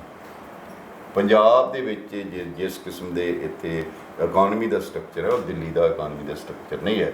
ਪੰਜਾਬ ਦੇ ਵਿੱਚ ਅੱਜ ਵੀ ਤੁਹਾਡੇ 26% ਜਿਹੜੀ ਸਰਕਾਰੀ ਅੰਕੜੇ ਕਹਿੰਦੇ ਨੇ ਕਿ ਇੰਪਲੋਇਮੈਂਟ ਖੇਤੀ 'ਚ, ਉੱਥੇ ਕਿੱਥੇ ਕੀਤੀ ਹੈ? ਬਿਲਕੁਲ। ਸੋ ਉਹ ਮਾਡਲ ਉੱਥੇ ਨਹੀਂ ਚੱਲੇਗਾ, ਔਰ ਮੈਂ ਕਹਿੰਦਾ ਕੋਈ ਵੀ ਨਹੀਂ ਚਲਾ ਸਕਦਾ। ਪੰਜਾਬ ਨੂੰ, ਪੰਜਾਬੀਆਂ ਨੂੰ ਆਪਣਾ ਮਾਡਲ ਆਪ ਬਣਾਉਣਾ ਪਏਗਾ, ਤੇ ਕਿਸ ਪੰਜਾਬ ਦੀ ਜਿਹੜੀਆਂ ਤਾਕਤ ਹੈ ਤੇ ਜਿਹੜੀਆਂ ਕਮਜ਼ੋਰੀਆਂ ਨੇ ਉਹਨਾਂ ਨੂੰ ਮੱਦੇਨਜ਼ਰ ਰੱਖ ਕੇ ਤੁਹਾਨੂੰ ਉਹ ਮਾਡਲ ਬਣਾਉਣਾ ਪਏਗਾ। ਤੇ ਇਸ ਕਿਸਮ ਨਾਲ ਨਹੀਂ ਕਿ ਸੈਕੰਡ ਹੈ ਕਿ ਪੰਜਾਬੀ, ਮੈਨੂੰ ਨਹੀਂ ਲੱਗਦਾ ਕਿ ਬਾਹਰਲੇ ਕਿਸੇ ਪੋਲੀਟੀਕਲ ਫੋਰਸ ਨੂੰ ਆਪਣੇ ਤੇ ਠੋਸਣ ਦੇਣਗੇ, ਕਿਉਂਕਿ ਤੁਹਾਡੇ ਪਹਿਲਾਂ ਹੋਇਆ ਇੱਦਾਂ ਕਿ 2000 ਤੁਸੀਂ ਸੰਕੇਤਕ ਇਸ਼ਾਰਾ ਕਰ ਰਹੇ ਹੋ, ਸਿੱਧੇ ਤੌਰ ਤੇ ਨਿਸ਼ਾਨਾ ਲਾ ਰਹੇ ਹੋ। 2014 ਜਿਹੜਾ ਹੈ ਜੀ, ਉਹਦੇ ਵਿੱਚ ਤੁਸੀਂ 4 MP ਦੇ ਦਿੱਤੇ ਜੀ, ਪਰ ਉਹਦੇ ਵਿੱਚੋਂ ਤੁਸੀਂ ਕੋਈ ਆਪਣੇ MP ਜਿਹੜੇ ਵੈਲ ਮੀਨਿੰਗ MP ਸੀ ਉਹਨਾਂ ਨੂੰ ਬਾਹਰ ਵੀ ਕੱਢਿਆ, ਬਾਹਰ ਨਹੀਂ ਕੱਢਿਆ, ਪਰ ਇਹੋ ਜਿਹੇ ਹਾਲਾਤ ਬਣਾ ਕੇ ਉਹਨਾਂ ਨੂੰ ਇਰਰੈਲੇਵੈਂਟ ਬਣਾਤਾ। ਠੀਕ ਹੈ, 2017 ਦੇ ਵਿੱਚ ਤੁਹਾਨੂੰ 20 MLA ਮਿਲੇ ਜੀ, ਉਹਨਾਂ ਦੀ ਕਾਰਗੁਜ਼ਾਰੀ ਕਿ ਉਹਨਾਂ ਵਿੱਚ ਵੀ 2-4 ਜਿਹੜੇ ਕਾਂਗਰਸ ਚਲੇ ਗਏ ਨੇ ਜੀ। ਠੀਕ ਹੈ, ਸੋ ਮੈਂ ਸਮਝਦਾ ਕਿ ਪੰਜਾਬ ਨੂੰ ਇੱਕ ਆਪਣੇ ਲੈਵਲ ਤੇ ਹੀ ਇੱਕ ਇਹੋ ਜਿਹੇ ਲੋਕ ਅੱਗੇ ਲਿਆਉਣੇ ਚਾਹੀਦੇ ਆ। ਕਿਉਂ ਪੰਜਾਬ 'ਚ ਬਾਹਰੋਂ ਆ ਕੇ ਕੋਈ ਲੀਡਰਸ਼ਿਪ ਦੇਵੇ ਬਈ? ਪੰਜਾਬ ਤਾਂ ਹਮੇਸ਼ਾ ਸਾਰੇ ਕੁਝ ਦਾ ਲੀਡਰ ਆ। ਪੰਜਾਬ ਦਾ ਤੁਸੀਂ ਇਤਿਹਾਸ ਦੇਖ ਲਓ, ਹਜ਼ਾਰਾਂ ਸਾਲਾਂ ਦਾ ਇਤਿਹਾਸ ਦੇਖ ਲਓ ਤੁਸੀਂ। ਆ ਹੁਣ ਜਿਹੜਾ ਫਾਰਮਰਸ ਪ੍ਰੋਟੈਸਟ ਚੱਲ ਰਿਹਾ, ਇਹਦੇ 'ਚ ਵੀ ਪੰਜਾਬ ਨੇ ਲੀਡ ਕੀਤਾ। ਤੇ ਕਿਉਂ ਅਸੀਂ ਬਾਹਰੋਂ ਕਿਸੇ ਨੂੰ ਇਨਵਾਈਟ ਕਰੀਏ ਵੀ ਸਾਨੂੰ ਲੀਡਰਸ਼ਿਪ ਦੇ ਬਈ? ਪੰਜਾਬੀ ਲੀਡਰਸ਼ਿਪ ਨਹੀਂ ਦੇ ਸਕਦੇ ਆਪਣੀ। ਬੜੀ ਸੋਹਣੀ ਅਗਵਾਈ ਕਰ ਰਹੇ, ਬੜੀ ਸੋਹਣੀ ਅਗਵਾਈ ਕਰ ਰਹੇ ਨੇ। ਇਹਨਾਂ ਨੂੰ ਠੀਕ ਕਰਨ ਦੀ ਲੋੜ ਹੈ, ਜਾਂ ਤਾਂ ਸੋਸ਼ਲ ਮੂਵਮੈਂਟਸ ਕੋਈ ਇੰਨੀਆਂ ਤਕੜੀਆਂ ਹੋਣ ਕਿ ਪੋਲੀਟੀਸ਼ੀਅਨਾਂ ਨੂੰ ਇੱਕ ਉੱਤੇ ਕੁੰਡਾ ਹੋਵੇ ਕਿ ਭਾਈ ਬੰਦੇ ਬਣ ਕੇ ਕੰਮ ਕਰੋ। ਨਹੀਂ ਤਾਂ ਫਿਰ ਇੱਦਾਂ ਨਹੀਂ ਹੈ ਕਿ ਤੁਸੀਂ ਵੋਟਰ ਨੂੰ ਕੈਪਟਿਵ ਵੋਟਰ ਸਮਝੋ ਕਿ ਇਸ ਵਾਰੀ ਇਹ ਪਾਰਟੀ ਆ ਗਈ, ਅਗਲੀ ਵਾਰੀ B ਆ ਜਾਊਗੀ, ਫਿਰ ਅਗਲੀ ਵਾਰੀ ਫਿਰ ਇਹ ਆ ਜਾਊਗੀ, ਤਾਂ ਚੇਂਜ ਹੁੰਦਾ ਰਹੂਗਾ। ਉਹ ਨਹੀਂ ਮਨਜ਼ੂਰ ਪੰਜਾਬ ਨੂੰ। ਪੰਜਾਬ ਦੇ ਲੋਕਾਂ ਨੂੰ ਨੇ ਕੁਛ ਨਾ ਕੁਛ ਇਹੋ ਜਿਹਾ ਕਰਨਾ ਹੈ ਜਿਹਦੇ ਵਿੱਚ ਇੱਕ ਪੋਲੀਟੀਕਲ ਬਦਲ ਦੀ ਲੋੜ ਹੈ, ਪੋਲੀਟੀਕਲ ਪਾਰਟੀਆਂ ਬਦਲਣ ਦੀ ਲੋੜ ਨਹੀਂ ਕਿ ਉਹ ਜਿਵੇਂ ਨਾ ਉੱਤਰ ਕਾਟੋ ਮੈਂ ਚੜਾ ਵਾਲੀ ਗੱਲ ਨਹੀਂ, ਕਿ ਇਹ ਸਾਰਾ ਕੁਝ ਤੁਹਾਨੂੰ ਪੋਲੀਟੀਕਲ ਪਾਰਟੀਆਂ ਬਦਲਣ ਨਾਲ ਕੰਮ ਨਹੀਂ ਚੱਲਣਾ, ਪੋਲੀਟੀਕਲ ਸੋਚ ਬਦਲਣ ਨਾਲ ਕੰਮ ਕਰਨਾ, ਪੋਲੀਟੀਕਲ ਸਿਸਟਮ ਬਦਲਣ ਨਾਲ ਕੰਮ ਘੁੰਮਣ ਸਾਹਿਬ ਮੇਰਾ ਆਖਰੀ ਸਵਾਲ ਹੈ, ਇਹ ਸਵਾਲ ਅਸਲ ਦੇ ਵਿੱਚ ਲੋਕਾਂ ਦਾ ਹੈ। ਜਦੋਂ ਮੈਂ ਗੱਲਬਾਤ ਕੀਤੀ ਇਸ ਮੁੱਦੇ ਤੇ ਬਿਜਲੀ ਨੂੰ ਲੈ ਕੇ, ਤਾਂ ਵਿੱਚ ਇੱਕ ਬੜੀ ਛੋਟੀ ਜਿਹੀ ਗੱਲ ਨਿਕਲੀ ਕਿ ਸਾਨੂੰ ਜਿਹੜੇ ਬਿੱਲ ਆਉਂਦਾ ਨਾ 2 ਮਹੀਨੇ ਦਾ ਆਉਂਦਾ, ਬਾਕੀ ਚੀਜ਼ਾਂ ਦਾ 1 ਮਹੀਨੇ ਦਾ ਬਿੱਲ ਆਉਂਦਾ, ਚਾਹੇ ਕੋਈ ਵੀ ਚੀਜ਼ ਹੈ। ਜੇ 1 ਮਹੀਨੇ ਦਾ ਬਿੱਲ ਆਵੇ ਤਾਂ ਸ਼ਾਇਦ ਨਾ ਆਰਥਿਕ ਬੋਝ ਲੋਕਾਂ ਦੇ ਨਾ ਪਵੇ। ਇਹ ਵੀ ਇਹ ਨਹੀਂ, ਦੇਖੋ ਬੋਝ ਤਾਂ ਫਿਰ ਵੀ ਪੈਣਾ ਹੀ ਆ ਜੀ। ਇਹ ਹੈ ਕਿ ਤੁਸੀਂ ਮਹੀਨੇ ਦੇ ਮਹੀਨੇ ਬਿੱਲ ਦੇਣਾ ਸੌਖਾ ਹੈ, ਪਰ ਟੋਟਲ ਅਮਾਉਂਟ ਤਾਂ ਉਨਾ ਹੀ ਰਹਿਣਾ, ਉਹ ਤਾਂ ਨਹੀਂ ਘਟਣਾ। ਨਹੀਂ, ਉਹ ਕਹਿੰਦੇ ਯੂਨਿਟ ਦੇ ਵਿੱਚ ਜਿਹੜੀ ਖਰਚਾ ਨਾ, ਉਹ 2 ਮਹੀਨੇ ਦਾ ਯੂਨਿਟ ਦਾ ਖਰਚਾ ਵੱਧ ਜਾਂਦਾ, ਇਕੱਠਾ ਹੋ ਜਾਂਦਾ, ਕਿਉਂਕਿ ਉਹ ਆਏ ਨਾ 100 ਤੋਂ ਬਾਅਦ ਇੰਨਾ, 10 ਤੋਂ 200 ਤੋਂ ਬਾਅਦ ਇੰਨਾ। ਇਹ ਸਾਜ਼ਿਸ਼ ਆ ਨਾ ਜੀ, ਕਿ ਵੀ 200 ਯੂਨਿਟ ਫ੍ਰੀ ਕਰਤਾ। ਹੁਣ ਜੇ ਤੁਸੀਂ ਮਹੀਨੇ ਦਾ 200 ਯੂਨਿਟ ਫ੍ਰੀ ਕਰੋਗੇ ਤਾਂ ਅਗਲੇ ਮਹੀਨੇ ਵੀ 200, ਅਗਲੇ ਮਹੀਨੇ ਵੀ ਕਰੋਗੇ। ਸੋ ਇਸ ਕਰਕੇ ਉਹ ਹੋ ਸਕਦਾ ਕਿ 90% ਲੋਕ ਬਚ ਜਾਣ, ਪਰ ਸਵਾਲ ਤਾਂ ਇਹ ਪੈਦਾ ਹੁੰਦਾ ਕਿ ਤੁਸੀਂ ਲੋਕਾਂ ਨੂੰ ਬਣਾਉਣਾ ਕੀ ਚਾਹੁੰਦੇ ਹੋ? ਜੀ, ਹਮੇਸ਼ਾ ਮੱਛੀ ਫੜ ਕੇ ਦੇਣੀ ਚਾਹੁੰਦੇ ਹੋ ਜਾਂ ਮੱਛੀ ਫੜਨ ਦੇ ਕਾਬਲ ਬਣਾਉਣਾ? ਕੀ ਬਾਤ, ਠੀਕ ਹੈ, ਬਿਲਕੁਲ। ਕਿ ਜੇ ਫॉर ਐਗਜ਼ਾਮਪਲ ਕੋਈ ਵੀ ਜਿਹੜਾ ਸੈਲਫ ਰਿਸਪੈਕਟ ਬੰਦਾ ਹੈ, ਉਹ ਕਿਸੇ ਤੇ ਹਮੇਸ਼ਾ ਡਿਪੈਂਡੈਂਟ ਨਹੀਂ ਰਹਿਣਾ ਚਾਹੀਦਾ। ਜੀ ਜੀ, ਕਿਉਂਕਿ ਉਹ ਕਹਿੰਦੇ ਹੁੰਦੇ ਕਿ ਮੂੰਹ ਖਾਵੇ ਅੱਖਾਂ ਸ਼ਰਮਾਣ। ਹੁਣ ਜਦੋਂ ਇਹ, ਤੇ ਮੈਂ ਪਹਿਲਾਂ ਵੀ ਗੱਲ ਕੀਤੀ ਸੀ ਕਿ ਇੱਕ ਬੁਰਕੀ ਪਾ ਕੇ ਤੇ ਬਾਕੀ ਸਾਰੀ ਰੋਟੀ ਆਪ ਹਜਮ ਕਰ ਜਾਓ, ਠੀਕ ਹੈ। ਤੁਸੀਂ ਸਾਰੇ MLA MPs ਦਾ ਜਿਹੜਾ ਜਿਵੇਂ ਬਣੇ ਨੇ ਹਿੰਦੁਸਤਾਨ ਦੇ ਵਿੱਚ ਵੀ, ਪੰਜਾਬ 'ਚ ਵੀ, ਹੋਰ ਵੀ, ਈਵਨ ਦਿੱਲੀ ਵਾਲੇ ਵੀ ਜੀ, ਉਹਨਾਂ ਦੇ ਜਿਹੜੇ ਜਦੋਂ ਬਣਦੇ ਨੇ ਉਸ ਵੇਲੇ ਦੇ ਜਿਹੜੇ ਅਸਾਸੇ ਨੇ, ਵੈਲਥ ਹੈ, ਉਹ ਵੇਖ ਲਓ ਤੇ ਉਸ ਤੋਂ ਬਾਅਦ ਦੀ ਵੇਖ ਲਓ। ਜਦੋਂ ਤੁਸੀਂ 3-3 4-4 ਪੀੜ੍ਹੀਆਂ ਲਈ ਕਮਾਉਣਾ ਸ਼ੁਰੂ ਕਰ ਦਿਓਗੇ ਤਾਂ ਫਿਰ ਲੋਕਾਂ ਲਈ ਤਾਂ ਨਹੀਂ ਨਾ ਤੁਸੀਂ ਕੰਮ ਕਰੋਗੇ। ਬਿਲਕੁਲ, ਹੈ ਨਾ। ਜਦੋਂ ਤੁਸੀਂ ਬਿਜ਼ਨਸ ਤੇ ਪੋਲਿਟਿਕਸ ਨੂੰ ਰਲਗੱਡ ਕਰ ਲਓਗੇ ਕਿ ਤੁਸੀਂ ਪੋਲਿਟਿਕਸ ਨੂੰ ਆਪਣਾ ਬਿਜ਼ਨਸ ਪ੍ਰਮੋਟ ਕਰਨ ਲਈ ਜਾਂ ਆਪਣੀ ਜੇਬ ਭਰਨ ਲਈ ਕਰੋਗੇ ਤਾਂ ਫਿਰ ਇਹ ਕੰਮ ਨਹੀਂ ਹੋਊਗਾ। ਜੇ ਇਹ ਹੋਵੇ ਕਿ ਭਾਈ ਠੀਕ ਹੈ, ਉਹ ਆਟੇ 'ਚ ਲੂਣ ਤਾਂ ਚੱਲ ਜਾਂਦਾ, ਪਰ ਹੁਣ ਤਾਂ ਲੂਣ 'ਚ ਆਟਾ ਹੋ ਗਿਆ ਨਾ, ਕਿ ਤਾਣੀ ਉਲਝ ਗਈ ਹੈ। ਤੇ ਇਸ ਕਰਕੇ ਮੈਨੂੰ ਲੱਗਦਾ ਕਿ ਪੰਜਾਬ ਨੂੰ ਜੇ ਮੁੜ ਸੁਰਜੀਤ ਕਰਨਾ, ਮੈਂ ਇਹ ਨਹੀਂ ਸਮਝ ਲੈਣਾ ਕਿ ਜੇ ਪੰਜਾਬ ਮਰ ਗਿਆ। ਪੰਜਾਬ ਜਿਉਂਦਾ ਹੈ, ਪੰਜਾਬ ਗੁਰਾਂ ਦੇ ਨਾਂ ਤੇ ਜਿਉਂਦਾ। ਪੰਜਾਬ 'ਚ ਰਿਸ਼ੀ ਮੁਨੀ, ਇੱਥੋਂ ਦੇ ਭਗਤੀ ਲਹਿਰਾਂ, ਸਾਰਾ ਕੁਝ ਇੱਥੋਂ ਹੋ ਕੇ ਗੁਜ਼ਰਿਆ ਹੈਗਾ, ਔਰ ਪੰਜਾਬ ਮਰਿਆ ਨਹੀਂ ਹੈ। ਪੰਜਾਬ ਨੂੰ ਇਹ ਸਾਡੀ ਪੋਲੀਟੀਕਲ ਲੀਡਰਸ਼ਿਪ ਰਲ ਮਿਲ ਕੇ ਮਾਰ ਰਹੀ ਹੈ ਤੇ ਦਬਾ ਰਹੀ ਹੈ। ਪਰ ਪੰਜਾਬ ਜਿਹੜਾ ਉਹ ਨੇ ਸਿੱਧ ਕਰ ਦਿੱਤਾ ਹੁਣ ਵੀ ਕਿ ਸਾਡਾ ਯੂਥ ਵੀ ਦਿੱਲੀ ਦੇ ਗੁਰੂਆਂ ਤੇ ਬੈਠਾ ਹੈ, ਸਾਡੇ ਫਾਰਮਰਸ ਬੈਠੇ ਨੇ, ਸਾਡੇ ਹੋਰ ਲੋਕ ਵੀ ਜਿਹੜੇ ਸਪੋਰਟ ਕਰ ਰਹੇ ਨੇ। ਤੇ ਪੰਜਾਬ ਜਿਹੜਾ ਇਸ ਤਰ੍ਹਾਂ ਇਹਨਾਂ ਦੇ ਮਾਰਿਆਂ ਮਰਨਾ ਨਹੀਂ, ਪਰ ਇਹਨਾਂ ਦੀ ਸਾਰੀ ਕੋਸ਼ਿਸ਼ ਹੈ ਕਿ ਪੰਜਾਬ ਦੀ ਅਣਖ ਨੂੰ ਮਾਰ ਦੇਣ। ਜਦੋਂ ਕਿਸੇ ਵਿਅਕਤੀ ਦੀ ਅਣਖ ਮਰ ਜਾਂਦੀ ਹੈ ਨਾ, ਤੇ ਫਿਰ ਉਹਦਾ ਉੱਠਣਾ ਬੜਾ ਵਜੂਦ ਖਤਮ ਹੋ ਜਾਂਦਾ ਹੈ। ਸੋ ਮੈਨੂੰ ਲੱਗਦਾ ਹੈ ਕਿ ਇਹ ਸਾਰਾ ਪ੍ਰੋਸੈਸ ਜਿਹੜਾ, ਭਾਵੇਂ ਉਹ ਫ੍ਰੀ ਬਿਜਲੀ ਆ, ਕੁਛ ਵੀ ਹੈ, ਜਿਹੜੇ ਵੀ ਚੀਜ਼, ਮਤਲਬ ਇਹ ਵੀ ਤੁਹਾਨੂੰ ਇੱਕ ਖੰਡ ਤੇ ਉਹ ਪੱਤੀ ਫ੍ਰੀ ਦੇਣਾ, ਦੇਸੀ ਘਿਓ ਵੀ ਸੀਗਾ ਜੀ, ਦੇਸੀ ਘਿਓ ਵੀ ਫ੍ਰੀ ਦੇਣਾ। ਉਹ ਭਾਈ ਤੁਸੀਂ ਰੁਜ਼ਗਾਰ ਦਾ ਕਿਉਂ ਨਹੀਂ ਕਹਿੰਦੇ ਵੀ ਅਸੀਂ ਤੁਹਾਨੂੰ ਰੁਜ਼ਗਾਰ ਦੇ ਕਾਬਲ ਬਣਾਵਾਂਗੇ, ਰੁਜ਼ਗਾਰ ਦੇਵਾਂਗੇ? ਇਹ ਕਹੋ ਨਾ। ਹੁਣ ਘਰ ਰੁਜ਼ਗਾਰ ਦਾ ਕੀ ਹੈ ਕਿ ਤੁਸੀਂ ਜਿਹੜੀਆਂ ਆਮ ਪਲੇਸਮੈਂਟਸ ਹੋ ਰਹੀਆਂ ਨੇ ਰੂਟੀਨ 'ਚ ਕੰਪਨੀਆਂ ਨੇ ਕਰਨੀਆਂ ਨੇ, ਉਹ ਵੀ ਆਪਣੇ ਖਾਤੇ 'ਚ ਪਾ ਲਓ। ਫਿਰ ਤੁਸੀਂ ਬੈਂਕਾਂ ਤੋਂ ਕਰਜ਼ਾ ਜਿਹੜੇ ਲੋਕਾਂ ਨੇ ਲਿਆ, ਉਹ ਕਹਿ ਦਿਓ ਕਿ ਅਸੀਂ ਇਹਨਾਂ ਨੂੰ ਕਰਜ਼ਾ ਦਵਾਇਆ, ਇਹਨਾਂ ਨੂੰ ਰੁਜ਼ਗਾਰ ਦਿੱਤਾ। ਇਹ ਰੁਜ਼ਗਾਰ ਕਿਤੇ ਜੇ ਰੁਜ਼ਗਾਰ ਹੋਇਆ ਹੋਵੇ ਤੇ ਫਿਰ ਯੂਥ ਟੈਂਕੀਆਂ ਤੇ ਤਾਂ ਨਾ ਚੜਿਆ ਫਿਰੇ। ਬਿਲਕੁਲ, ਮਤਲਬ ਆਫਟਰ ਆਲ ਕਿਤੇ ਨਾ ਕਿਤੇ ਕੰਟਰਡਿਕਸ਼ਨ ਆ। ਫਿਰ ਪੈਸੇ ਤੁਹਾਡੇ ਕੋਲ ਤਨਖਾਹਾਂ ਦੇਣ ਲਈ ਹੈ ਨਹੀਂਗੇ।